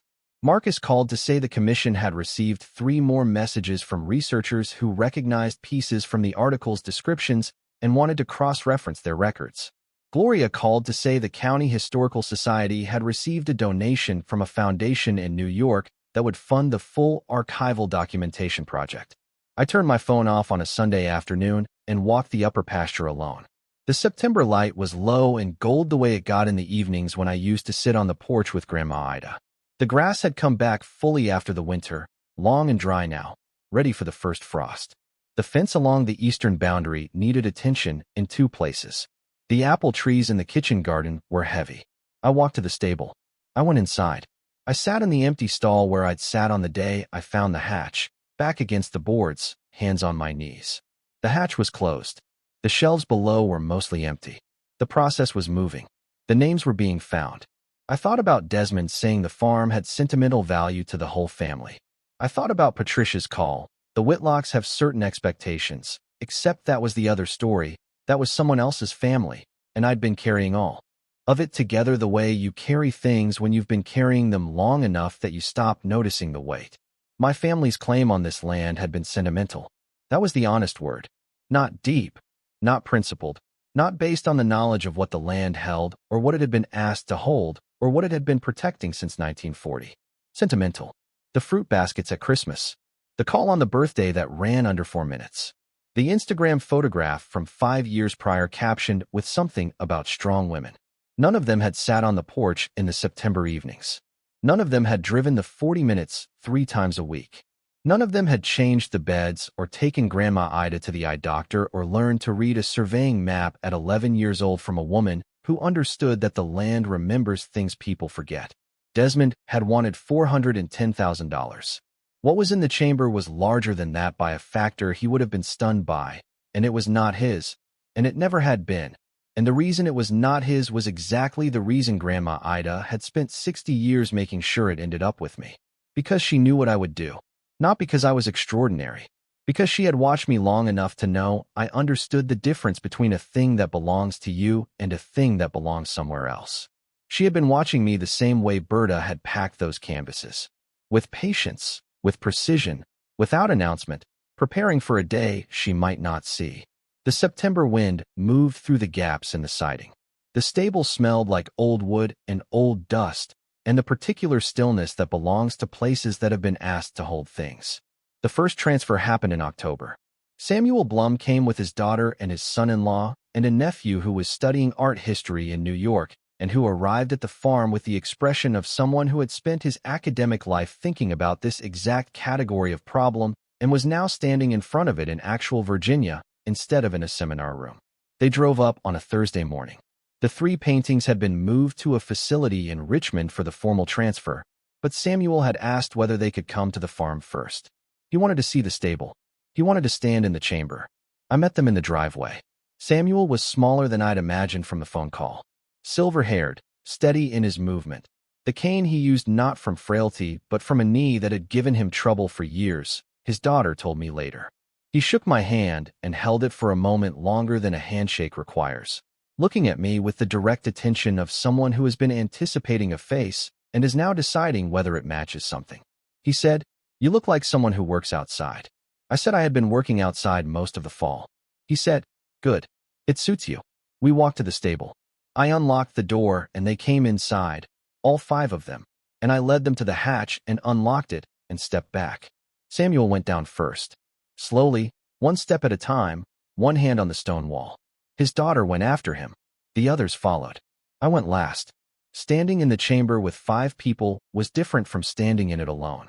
The beam of 4 flashlights crossed and recrossed the limestone walls, the bare shelves, the floor.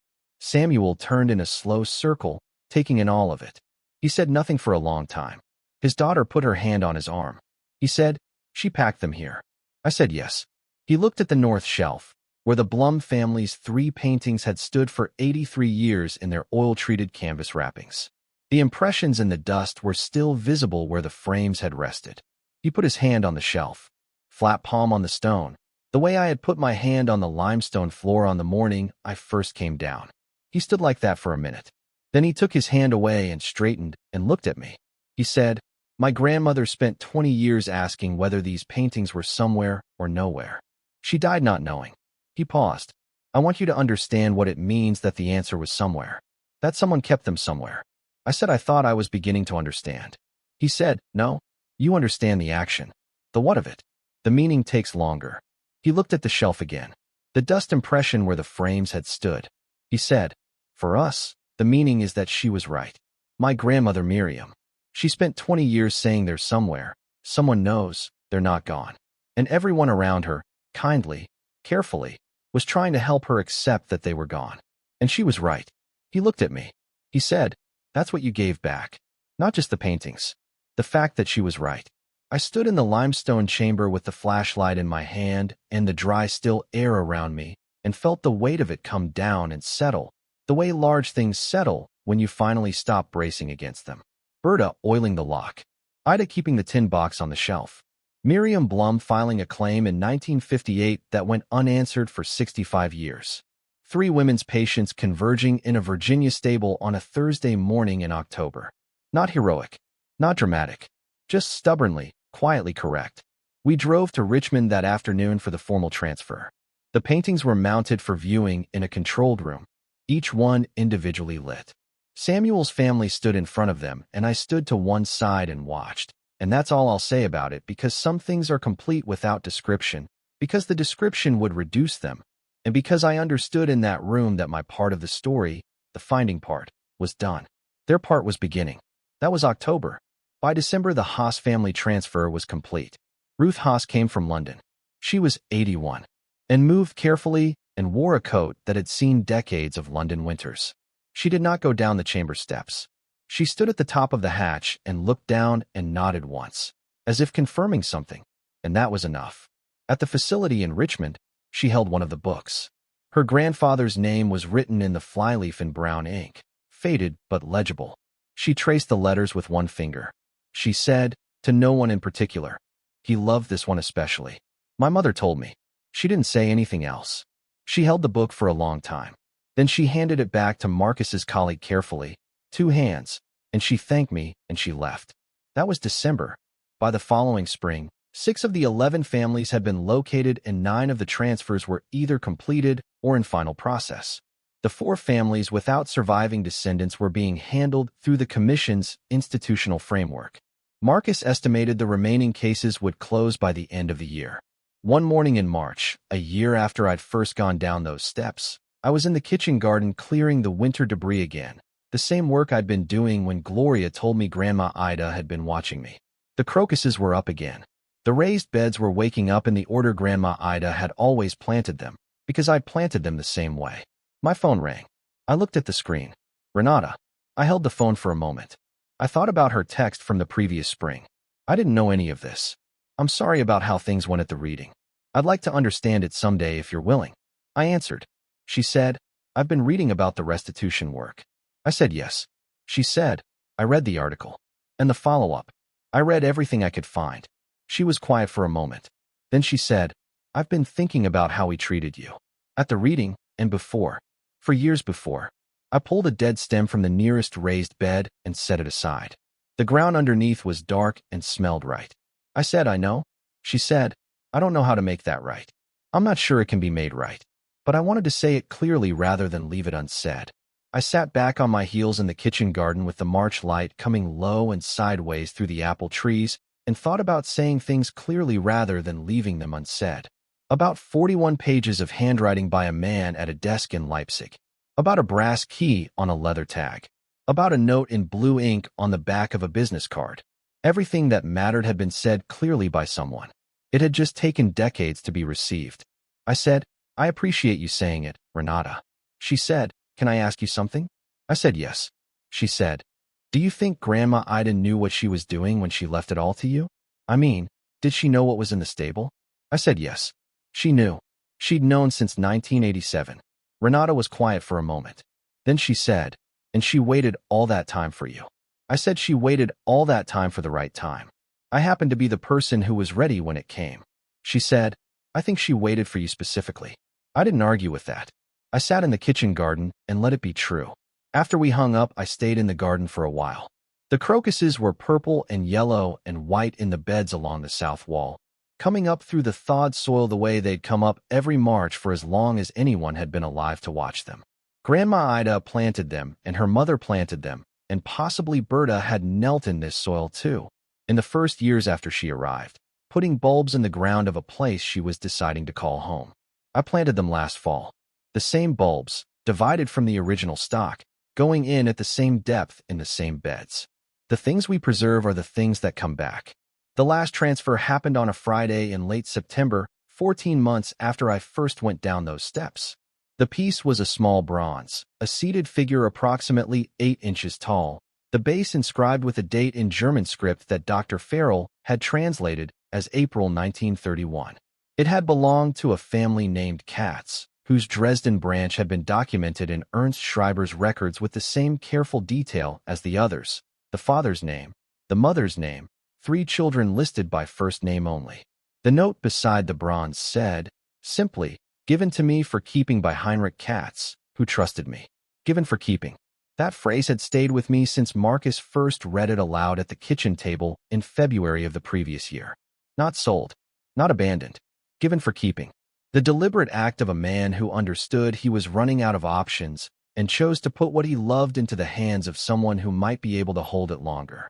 The Katz family had no surviving descendants that Marcus's team or the commission could locate. The search had taken 8 months and covered 3 countries. There were records of Heinrich and his wife leaving Dresden in 1939, a transit visa to France, and then nothing. The children's names appeared in a single document from 1942 and then did not appear again. The bronze would go to a memorial museum in Washington that had a specific program for objects without living claimants, objects that needed to be held in a different kind of keeping. Marcus had chosen the institution carefully. He took me through the selection criteria on the phone one evening, explaining the museum's provenance transparency standards and their policy of permanent attribution, meaning the Katz name would remain attached to the piece in perpetuity, in every catalog, every exhibition note, every digital record. The bronze would never be an anonymous object. It would always be Heinrich Katz's bronze, given for keeping by Ernst Schreiber, preserved in a Virginia stable for 83 years. I drove to Washington with Marcus on the Friday it was transferred. I had not been to the museum before. It was the kind of building that understood what it was for: solid, undecorated, built to last rather than to impress. The curator who received the piece was a woman named Dr. Elena Marks, 40 years old, with the specific quality of someone who has made peace with the fact that her work involves almost exclusively things that should not have happened. She handled the bronze with both hands, turned it carefully, read the inscription on the base. She said, "Do you know anything about Heinrich Katz?" Personally, I said I knew only what was in Ernst Schreiber's records, that he'd trusted Schreiber enough to leave the bronze in his care, that he'd had 3 children. She looked at the bronze. She said, "That's something. That's more than we have for most of what comes through here." She signed the transfer documents. Marcus countersigned. I watched from a few feet back, the way I'd watched everything in that transfer room in Richmond the previous October. My part was the delivery. Theirs was the receiving. The distinction mattered. On the drive back, I sat in the passenger seat of Marcus's rented car and watched Virginia go by and tried to identify what I was feeling, because it wasn't what I'd expected. I'd expected something like relief or completion or the particular satisfaction of finishing a long piece of work. What I felt was quieter than any of those. More like the feeling you get when you return something borrowed to its rightful place. Not satisfaction. More like the absence of a weight you'd been carrying so long you'd stopped registering it as a weight. Marcus drove and didn't talk, which was one of the things I'd come to appreciate about him. He understood which silences needed filling and which didn't. After a while he said, "How are you doing with it?" I said I wasn't sure yet. He said that was normal. He said the end of a restitution process had its own specific grief, different from the grief of loss. The grief of conclusion. The chamber was empty. The work was done. The thing that had organized the last 14 months was over, and what came next was just the ordinary business of a life on 47 acres in Virginia. I said it didn't feel small. The ordinary business. He said he didn't think it was. He said the land was still the land. The farmhouse was still the farmhouse. The kitchen garden was still whatever Grandma Ida had made of it over 60 years. He said, "What you're going back to is what she left you. Not the collection. The place itself, which was always the real inheritance." I looked out the window at the Virginia countryside going silver in the September late afternoon. Flat fields, fence lines, the occasional copse of trees breaking the horizon. Land that looked like 1,000 other stretches of rural Virginia and was exactly itself. I thought about being 11 years old at the kitchen table with Grandma Ida and a surveying map spread between us. I thought about her finger tracing the property lines, the pencil notations in the margins, the way she said, "The land remembers things people forget. You have to learn to ask it the right questions." I had asked it the right question. Or more precisely, she had made sure I would. We got back to the farm at 7. Marcus walked me to the door and shook my hand and said he'd have the final documentation package ready within the week. He said it had been one of the most significant cases of his career and that he appreciated everything I'd done to move it forward. I said he and his team had done the work. He said, "You opened the hatch." He got back in the car and drove down the county road toward the highway. I stood on the porch for a while. The September evening was cool and clear, the last of the light leaving the upper pasture, the apple trees and the kitchen garden dark shapes against the paling sky. A single light was on in the farmhouse, the one in the kitchen that I left on when I went out because the farmhouse felt better lit than dark. The porch boards were the same porch boards they'd always been. The iron hooks by the door still held. The braided rug in the hallway was still the same braided rug. I went inside and made dinner and ate it at the kitchen table alone, and the farmhouse was quiet around me, and the quiet was not empty. It was the particular fullness of a place that has finished one long task and is resting before the next one. I need to tell you about what happened with the farm itself, because that part of the story gets simplified when people summarize it, and the simplification matters.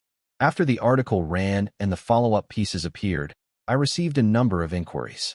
Not all of them from journalists.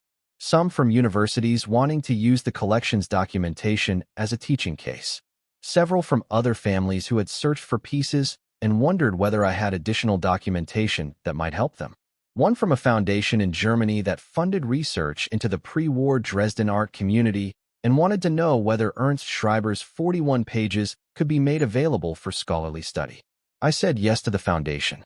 Marcus facilitated the digitization of the documentation, and the foundation got access to everything, with the proviso that Ernst Schreiber's name would be cited in any resulting scholarship. They agreed without hesitation. They said his name had been almost entirely absent from the existing historical record, and that the documentation in the strongbox represented the most complete account of his activities they had encountered. His name would now be in the record. That mattered to me in a way I couldn't fully explain. He had written 41 pages of careful documentation and then disappeared into the machinery of history. Being named in scholarship was not restoration. It was not justice, exactly. It was just the refusal to let the erasure be complete. The same refusal he had practiced in the documentation itself. I also said yes to a graduate student at the University of Virginia who was writing her dissertation on wartime cultural preservation networks and who spent 3 weekends at the farm in the spring, sitting at the kitchen table with her laptop and her notes, and asking questions that required me to think carefully before answering. Her name was Fatima. She was 27, and she had the quality of someone for whom ideas were not abstract but alive, urgent, worth arguing about at the kitchen table over cold coffee. She asked me once, "Do you think of yourself as part of the preservation network, or as an endpoint?" I said I thought I was an endpoint who had become a relay. That the chain had run from Ernst Schreiber to Berta to Grandma Ida to me, and I'd been the last link before the objects got back to where they were going. Endpoint and relay at the same time, depending on which direction you looked. She wrote that down. She said she thought that was an accurate description of most people in these networks. That the distinction between being the one who holds and the one who passes on was mostly a matter of timing. I said I thought my grandmother had understood that better than anyone. Fatima asked what Grandma Ida had been like. I sat with the question for a moment. Then I told her. Not the surveying map story, not the porch evenings, not the crocuses. I told her the small things. The notepad by the kitchen phone where she kept the running list of things I'd told her I wanted to do. The way she asked questions that required real answers. The way she'd said to the geranium, and also to me, The world has too many people apologizing for how they turned out. Fatima looked up from her laptop. She said, "She sounds like a woman who knew the difference between what she could control and what she couldn't." I said yes. "That was exactly right," she said, "and she gave you the things she could control. The land, the key, the introduction to Gloria. All of it prepared, all of it deliberate." I said, "And the patience to wait until I was ready." She said, "How did she know you were ready?" I thought about that. I thought about 40 minutes of driving, 3 times a week, for 4 years. About changed beds and eye doctor appointments and September evenings on the porch. About the fact that I had done all of it without being asked and without an audience and without any expectation of return beyond the thing itself. I said, "I think she knew because I showed up without needing it to mean anything. And she'd watched long enough to be sure that was real and not performance." Fatima wrote for a while. Then she closed the laptop. She said, "That's the part one want to write about. The knowing. How the people in these networks chose each other." She did write about it. Her dissertation came out the following spring and had a chapter on what she called informal succession, the way responsibility for hidden collections passed between people not through formal designation, but through a long, careful observation of character. She cited Berta's choice of Ida, Ida's choice of me. She cited similar patterns in 3 other documented cases from the same period. I read the chapter twice. Then I called her and told her I thought she'd gotten it right. She said, "I had good source material. I thought about the stable. I thought about the hatch and the steps and the dry still air. I thought about Berta packing the canvases for a journey she might not live to see completed. The best source material," I said, "was already there before I arrived. What I haven't told you yet, and what I need to tell you because it's the part that changed the daily shape of my life most concretely, is what I did with the farm. I kept it. That's the simple answer. I kept every acre and the farmhouse and the stable and the mineral rights, and I did not sell or lease or subdivide anything. But keeping it required deciding what to do with it, and that decision took longer than the restitution work and was harder in a different way because it was entirely mine. I had $410,000 in land and a 10-year-old truck with a broken heat dial and $4,200 in savings, and the garden supply store in Harwick needed to know by August whether I was coming back in the fall.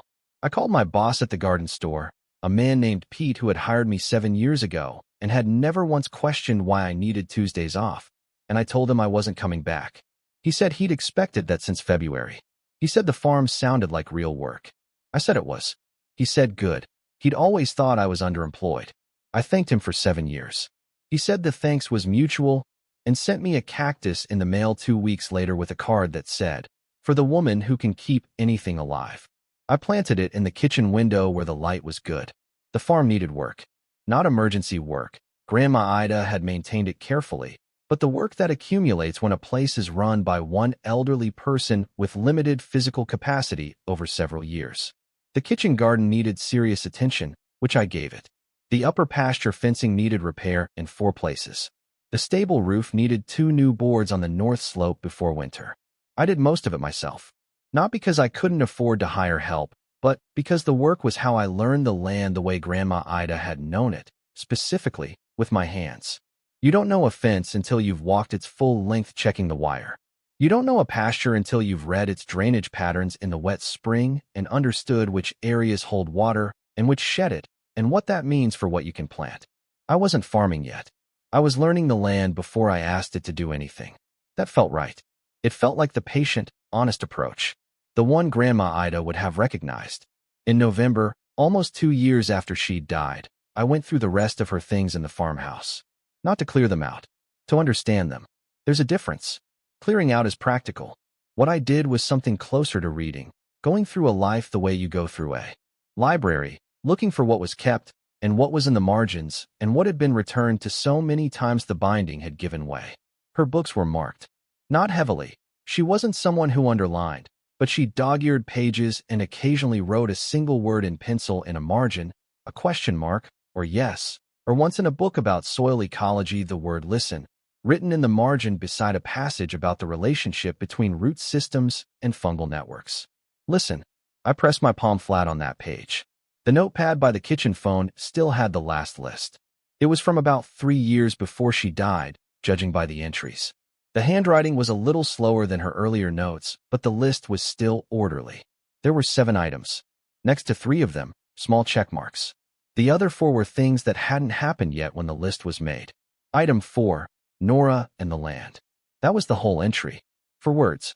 No detail, no elaboration. Just the phrase written down in the middle of a list of practical things, the way you write down an intention you don't want to lose track of. Nora and the land. She had been planning this as an item on a list for at least 3 years before she died. Not the will, not the legal mechanics, just the fundamental thing she was working toward. Nora and the land, as a goal, as something to tend like a kitchen garden, something that needed the right conditions and the right timing and the patient willingness to let it develop at its own pace. I stood in the kitchen with the notepad in my hands for a long time. Then I put it on the shelf above the phone, where she'd always kept it, and I went outside to check the fence along the eastern boundary. By the second spring, I had a plan for the land that was mine in the sense that I'd made it, but that drew from everything the land itself had told me during the learning year. The lower pasture was good soil, flat, well-drained, with the kind of structure that decades of not being overworked had preserved. The upper pasture was rougher, north-facing slope, more complex drainage, better suited to something that didn't mind difficulty. I started with the kitchen garden, expanding Grandma Ida's original beds into a larger production garden, not commercial scale, something between personal and community. I found a farmer's market in the county seat that had been looking for a reliable vegetable grower for 2 years. I signed on for the Tuesday and Saturday slots. The first market day, I stood behind a table with what I'd grown and felt the specific satisfaction of work that goes from your hands into the ground and comes back as something real. A woman bought all 6 of my bundles of kale within the first 20 minutes and said she'd been hoping someone would bring kale since April. I told her I'd have more next week. She came back every week for the rest of the season. That was the beginning of the thing the farm became, slowly, over the following year. Not dramatically. The land didn't transform overnight. Neither did I. But there was a direction to it, a purposeful direction, and the direction felt like the one Grandma Ida had been pointing me towards since I was 11 years old at the kitchen table with a surveying map. In the second year, I also started working with Gloria on the archive project in a more active way. What had begun as documentation of the collection and the chamber expanded into a broader project about the farm's history, about Berta's arrival, and what the land had held. Gloria applied for a grant from the State Humanities Council and received it, which meant the project had funding and a timeline and eventually a small publication, a monograph about the farm, printed in a limited edition by the County Historical Society, with photographs of the chamber and the limestone walls and the Ernst Schreiber documentation and Berta's photograph from the mantel. We put the group photograph from Leipzig on the cover. The blurred man in the back row with the wire-rimmed glasses, listening carefully to something the man beside him was saying. The monograph was not widely distributed. 150 copies. Universities, libraries, the commission, the families. Ruth Haas received a copy in London and called Gloria to say thank you. Samuel Blum called me. He said he'd read it twice. He said, "There's a photograph in here of my grandmother's living room. Did you know that?" I said I didn't understand. He said, "On page 43, one of the oil paintings. In the photograph Dr. Farrell took during the inventory. The painting shows a dining room with a window, and on the wall in the painting, just barely visible, there's another painting. A small one." He paused. My grandmother had a photograph of that small painting. She kept it in her wallet. She told me she kept it because it was the only image she had of their living room. He said it quietly, not overwhelmed, just exact, the way a person speaks when they're being precise about something that costs them. He said, "So the painting your great-grandmother preserved has a picture of another painting inside it. One I only know from my grandmother's wallet photograph. It's like looking through a door into a room that no longer exists and finding it exactly as it was." I sat at the kitchen table with the phone against my ear and thought about layers of preservation. Pictures inside pictures, rooms inside rooms, the way certain things hold other things inside them if you look closely enough. Ernst Schreiber's documentation holding the names of the families. Berta's chamber holding the documentation. The painting holding the room holding the small painting. Samuel's grandmother's wallet holding the photograph of the small painting. All of it held. None of it lost. I said, "Mr. Blum, I'm glad we printed the photographs at full resolution." He made a sound that was almost a laugh. He said, "So am I. Desmond died in March of the 3rd year. A stroke, quickly, in his sleep. Patricia called. Me, which I hadn't expected, and her voice had the quality of someone who has been bracing for this possibility for some time and finds that the reality is different from the preparation in ways she hasn't finished mapping yet. I said I was sorry. I meant it. Not as a courtesy, as a fact. Whatever Desmond had been to me, he had been Patricia's husband for 40 years, and 40 years of a life ending is a real loss regardless of the shape the life took. She said thank you. She said, he knew he was wrong about the will. He never said it directly. But about 6 months after he dropped the legal challenge, he said, at dinner, that he supposed your grandmother had always known what she was doing. He said it to his plate, not to me. But I heard it. I said that sounded like Desmond. She said it does. She said, Nora, I want you to know I'm not going to bother you. I don't have any claim on anything and I know it, and I'm not going to pretend otherwise. I just wanted you to hear about Desmond from me and not from some secondhand route. I said I was glad she'd called. She said, your grandmother was a remarkable woman. I said yes. She said, she was right about you. I held the phone for a moment after she said it. I said, I'm still figuring that part out.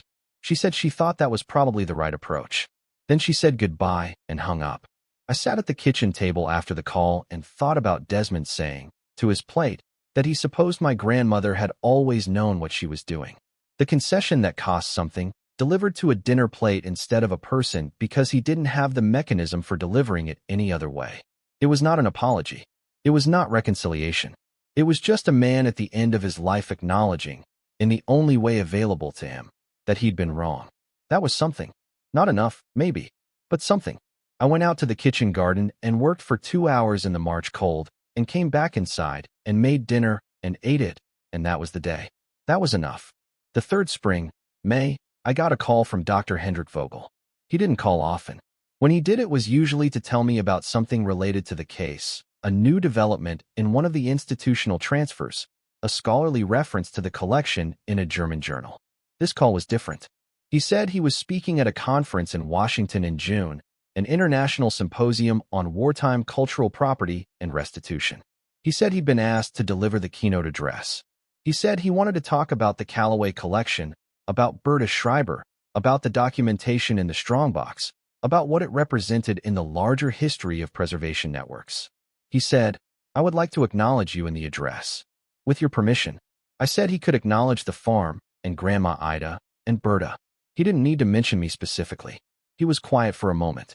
He said, Nora, you are part of this history. You made the decisions that allowed the process to complete. That's not something to step back from. I said I appreciated that. I said I still thought the address should center the people who had done the harder part of the work. Berta, who preserved the collection. Ernst Schreiber, who documented it. The families, who spent decades filing claims they had no guarantee would ever be answered. He said, I can do both. I said that seemed right. He gave the address in June. I read the published transcript afterward. He told the history cleanly, with the precision I'd come to expect from him. He named Ernst Schreiber. He named Berta. He named the families. And in the final section, when he talked about what the collection's recovery meant for the broader understanding of preservation networks, he said this. What this case demonstrates is not exceptional heroism. What it demonstrates is the ordinary, repeated, sustained choice to do the right thing across a span of decades and generations. Ernst Schreiber made that choice. Berta Schreiber Calloway made it again. Ida Mae Calloway kept it. And Nora Calloway, who works a farm in Virginia and learned to read a surveying map at 11 years old, made the final choice, which was to treat what she found not as her inheritance, but as her responsibility. That distinction between what you receive and what you owe is at the heart of every successful restitution. And it begins not with lawyers or databases or international frameworks, but with a person looking at an open hatch and deciding what comes next. I read that paragraph sitting on the porch in the June evening. The pasture was full and green. The kitchen garden was in its best month. Everything that should be up was up, the rows orderly, the soil dark and fed. The apple trees were heavy. I thought about being 11 years old. I thought about the surveying map and Grandma Ida's finger on the property line and the way she said the land remembers things people forget. I hadn't known, at 11, that this was what she was teaching me. She probably hadn't known exactly either. She was teaching me what she knew to teach, how to look at a piece of ground and ask it the right questions. The right question, as it turned out, was what does this hold that doesn't belong to you? And the answer had been waiting in a limestone chamber since 1940, patient and dry in the dark, for someone willing to go down and receive it. What I received, in the end, was not what anyone thought they were fighting over. Desmond had wanted $410,000 worth of land and a farmhouse and a family name attached to a piece of property in a county where that name had meant something since the 1940s. He'd wanted the sentimental arithmetic, the measurement of the family in the form of acres and a deed. Patricia had wanted continuity, the uninterrupted thread of a family story that didn't have a break in it where I was. Renata had wanted to feel that her connection to the place was real, which it was, even though she hadn't fed it. None of them had been wrong to want what they wanted. They'd just been unable to imagine that the land was holding something that made all those wants peripheral. Not unimportant. Peripheral. The way a frame is peripheral to a painting, real and necessary, and not the point. The point was Berta at 37 years old oiling a lock. The point was 41 pages of handwriting. The point was a promise made at a bedside in 1987 and kept for 32 years without wavering. The point was Miriam Blum being right. I think about that most often, on the evenings when I sit on the porch the way I used to sit with Grandma Ida, watching the September light leave the upper pasture and the first cold come in off the ridge. Miriam Blum filing her claim in 1958 against the weight of everyone's gentle, careful certainty that the paintings were gone. Not knowing about Berta. Not knowing about the chamber. Knowing only that they had existed, and that something that exists doesn't simply disappear, and that silence was not proof of nothing. She was right. After 65 years of being told otherwise, she was right. I don't know what it costs a person to keep insisting on something true when the evidence available says it isn't. I know what it costs to keep a farm in the cold and to drive 40 minutes 3 times a week and to sit with someone while they talk about a land they'll never see again. Those are small costs compared to what Miriam Blum paid for 65 years of being right without proof. But they're in the same family of cost. The cost of not letting go of something real just because the world around you has moved on. Grandma Ida knew that cost. She'd been paying it since 1987, the private cost of knowing something important that she couldn't yet say. She paid it until she could hand it to me. I sit on the porch in the evenings now, and the farm is quieter than it was during the 14 months of the work, the calls and the attorneys and the visits and the transfers. But it's not empty. The kitchen garden has what the kitchen garden always has, the specific fullness of a working piece of ground that is being cared for the way it should be. The upper pasture is beginning to show what it can do now that I've given it 2 years of attention and asked it the right questions about its drainage and its soil composition and what it wants to grow. The stable stands 50 yards from the house. The hatch is latched. The shelves are bare. The limestone walls are the same limestone walls they've always been. I go in there sometimes, not often. I sit in the empty stall with my back against the boards and look at the floor and think about what the floor held and what I did with it and whether I got it right. I think I got it right. Not perfectly. There are things I'd do differently, conversations I'd have had sooner, questions I'd have asked more directly. But the central thing, the thing that mattered most, I got right. I opened the hatch and I went down and I did not treat what I found as mine. That was what Grandma Ida needed me to do. That was what Berta's father had hoped for when he wrote. To whoever holds these pages, I ask this not as a legal obligation, but as a human one. The human obligation. The one that doesn't disappear when the legal one runs out. I hung Ernst Schreiber's photograph on the wall beside the hatch the September after the last transfer. A small frame, no glass. A blurred man in a back row listening carefully to something the man beside him was saying. Most days when I walk into the stable, I don't look at it directly. But it's there, and the fact of its being there feels right, the way certain things feel right when they're in the place they belong. The things we preserve come back.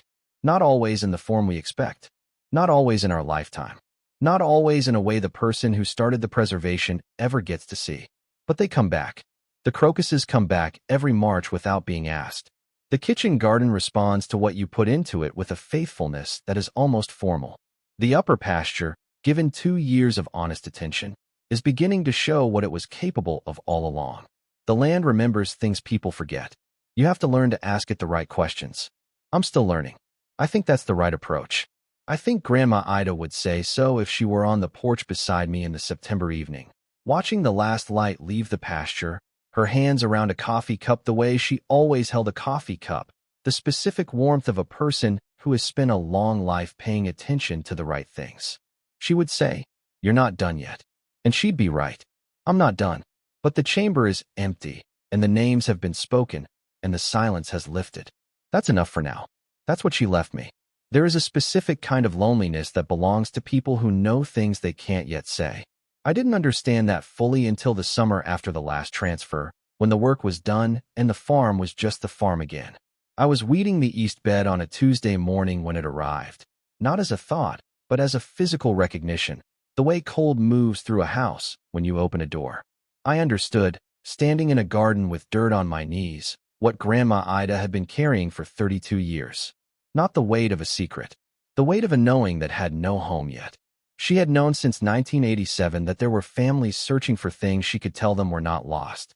She had known their names. She had known and had to hold the knowing close because the land wasn't hers to give me yet, because the process Berta had started required a patience that outlasted individual lifetimes. 32 years of knowing that Miriam Blum was right and not being able to say so. She had not been a solitary person by nature. Grandma Ida had friends in the county, a book group on Thursday evenings, a church community she was part of in the practical way of someone who believed in showing up. She had a full life. But there was a room in that full life nobody else could enter, and she had lived alongside that room for 32 years without letting it diminish the rest. That was the real inheritance, not the knowledge of what was in the chamber, the capacity to hold the knowledge with grace. I thought about how she'd taught me to do that without naming it. The way she'd said once, when I was stuck on something at work I couldn't resolve, some things just need to be carried until the right moment. You don't have to solve them. You just have to keep them safe until they're ready to be solved. She was telling me about herself. I hadn't known to hear it that way, but she'd deposited it in me for later. Everything she taught me was a deposit. Long-term, no immediate return. I finished the weeding and went inside and called my father. He answered on the fourth ring with the slightly surprised voice of a man who has accepted that the phone is mostly for other people. I said I wanted to tell him what happened with Grandma Ida's farm. Properly. He said okay. So I told him. The personal version, not the one I'd given journalists.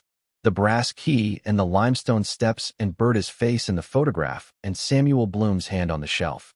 He listened without interrupting. When I finished, he said your grandmother never told him any of that. I said she hadn't told anyone. He said, she was like that. She held things. Your mother was like that too, in her way. We'd never talked about my mother in those terms. He said it carefully, testing the weight of it. I said I thought I'd gotten some of it from both of them. He said, more than some. Then he said he should come see the farm sometime, if that was all right. I said it was more than all right. He came in October, a year after Samuel Bloom's visit. He drove up in a truck older than mine and stood in the driveway looking at the farmhouse with the expression of a man who has spent 20 years not allowing himself to want a particular thing and is now standing in front of it. I showed him the stable. We went down the steps together, and he stood in the chamber and ran his hand along one of the stone shelves, looking at the dust outline where one of the crates had stood for 8 decades. He said, she was all alone here when she was doing this. I said yes. Nobody knew. He was quiet for a long time. Then he said, people can hold a lot more than you think when they have to. He was looking at the wall, not at me. The particular quality of a person saying something about themselves from a sideways angle. He said, I'm sorry I wasn't better at it. I didn't reassure him it was fine. I said, I know. I'm glad you came. He stayed 3 days. He fixed the stable roof and the eastern fence and walked the upper pasture with me while I explained what I was thinking about the drainage on the north slope. He listened and asked useful questions. On the last morning before he drove back, he stood on the porch with a coffee cup and said, she told me once, years ago, that she thought you'd end up being the one who understood the farm. Not because of anything specific, just because of how you paid attention.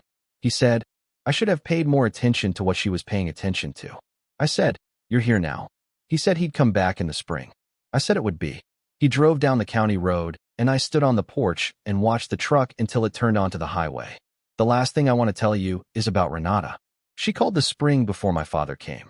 She'd been calling occasionally since her initial apology, not often, not with any agenda I could detect, just the tentative calls of someone who has decided to rebuild a bridge without being certain the other end will hold. I let them happen. I didn't push. I didn't pull back. I let her come at the pace that felt honest to her. In May, she drove up from Richmond where she'd moved after the wedding. The whole story was somewhere in the distance behind us, and she brought groceries because she'd asked what she could bring, and I'd said I could use eggs and good bread, and she'd taken that literally, which I appreciated. We ate lunch at the kitchen table. She'd become a different kind of quiet than the Renata I remembered from family gatherings. The calculated quiet of someone performing composure replaced by something more genuine. The quiet of someone who has had a difficult 2 years and come out the other end with fewer pretenses and more real weight. She asked about the farm. She asked real questions, the kind that required actual answers. She asked about the restitution process, about what it had been like to meet the families. She asked about Berta with the particular interest of someone trying to understand a person who had done something she couldn't quite imagine being capable of herself. I told her about Berta the same way I'd told Fatima and my father, the pieces I knew and the large spaces I didn't. She listened without interrupting. When I finished, she said, "I keep thinking about the photograph. The solemn woman in front of the farmhouse." She said it not dramatically. "The way you say something you've been turning over." I said I did too. She said, "Do you think she ever thought anyone would find it? In her lifetime, I mean." I said I thought she'd stopped hoping for that fairly early. That she'd shifted into a different mode, not hope, but maintenance. Keeping the thing ready without expecting to see it completed. Renata looked at the table. She said, "That's a kind of faith I don't think I have." I said most people don't have the occasion to develop it. That it wasn't a natural human state. It was something you arrived at through specific circumstances that most people were lucky enough not to face. She said, "Grandma Ida had it." I said yes. She said, "She was watching you to see if you had it too." I said I thought that was right. She was quiet for a moment. She pulled a small piece from the edge of her bread and put it down without eating it. She said, "I want you to know I'm not coming here because I think you owe me something, or because I'm trying to be part of the farm in some way. I'm just." She stopped. She said, "I wasted a lot of years measuring things wrong. I thought I knew what mattered, and I was looking at the wrong list. And then all of this happened, and I saw what Grandma Ida was actually doing with her life while we were counting what she didn't have. I wanted to understand it better. I wanted to understand you better." I looked at her across the kitchen table. She looked different from the person who had sat at the family reading 2.5 years ago. Not softer, more settled, like someone who has stopped bracing against something. I said, "The fact that you came is the beginning of the understanding. You showed up. That's what matters." She said, "Grandma Ida used to say that." I said I knew. We sat at the kitchen table for another hour, talking about things that had nothing to do with the restitution or the family or any of the weight of the previous years. She told me about her job, which she'd left and replaced with something smaller and quieter, and which she said felt more like actual work. I told her about the farmer's market and the upper pasture and what I was thinking about doing with the north slope drainage. She stayed for the afternoon. She helped me plan out the late beans in the east bed, on her knees in the garden dirt with her sleeves rolled up, doing it without being asked because I'd mentioned it needed doing and she'd said she could help. When she left, she said she'd come back if that was still all right. I said it was. She drove down the county road the same direction my father would drive 6 months later, and I stood on the porch and watched the car until it disappeared. The porch was the same porch. The kitchen garden was the same kitchen garden. The farm was the farm. The September evenings would come again the way they always came, the low gold light on the upper pasture, the first cold off the ridge, the apple trees heavy. I would sit on the porch the way I sat on the porch with Grandma Ida. The chair where she always sat was still there. I didn't sit in it. I sat in the other chair, the one I'd always used, the one that faced east toward the rising light. There was something in the not sitting in her chair that felt right. Not because her presence still required the space, but because she had left me the capacity to occupy my own. She had spent decades teaching me to be exactly what I was, and then she had left me the land and the key and the responsibility and trusted me to figure out the rest. I was figuring out the rest. The chamber was empty and the names had been spoken and the silence had lifted and the farm was mine and I was learning it the way it needed to be learned, slowly, with my hands, asking it what it had to tell me. The land remembers things people forget. You just have to be willing to go down the steps. Stories like this remind us that starting over is terrifying, but it is always possible.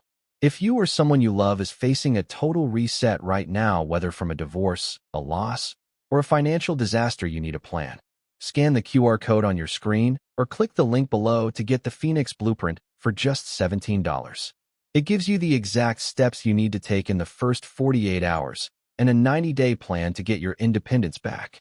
Thank you for watching.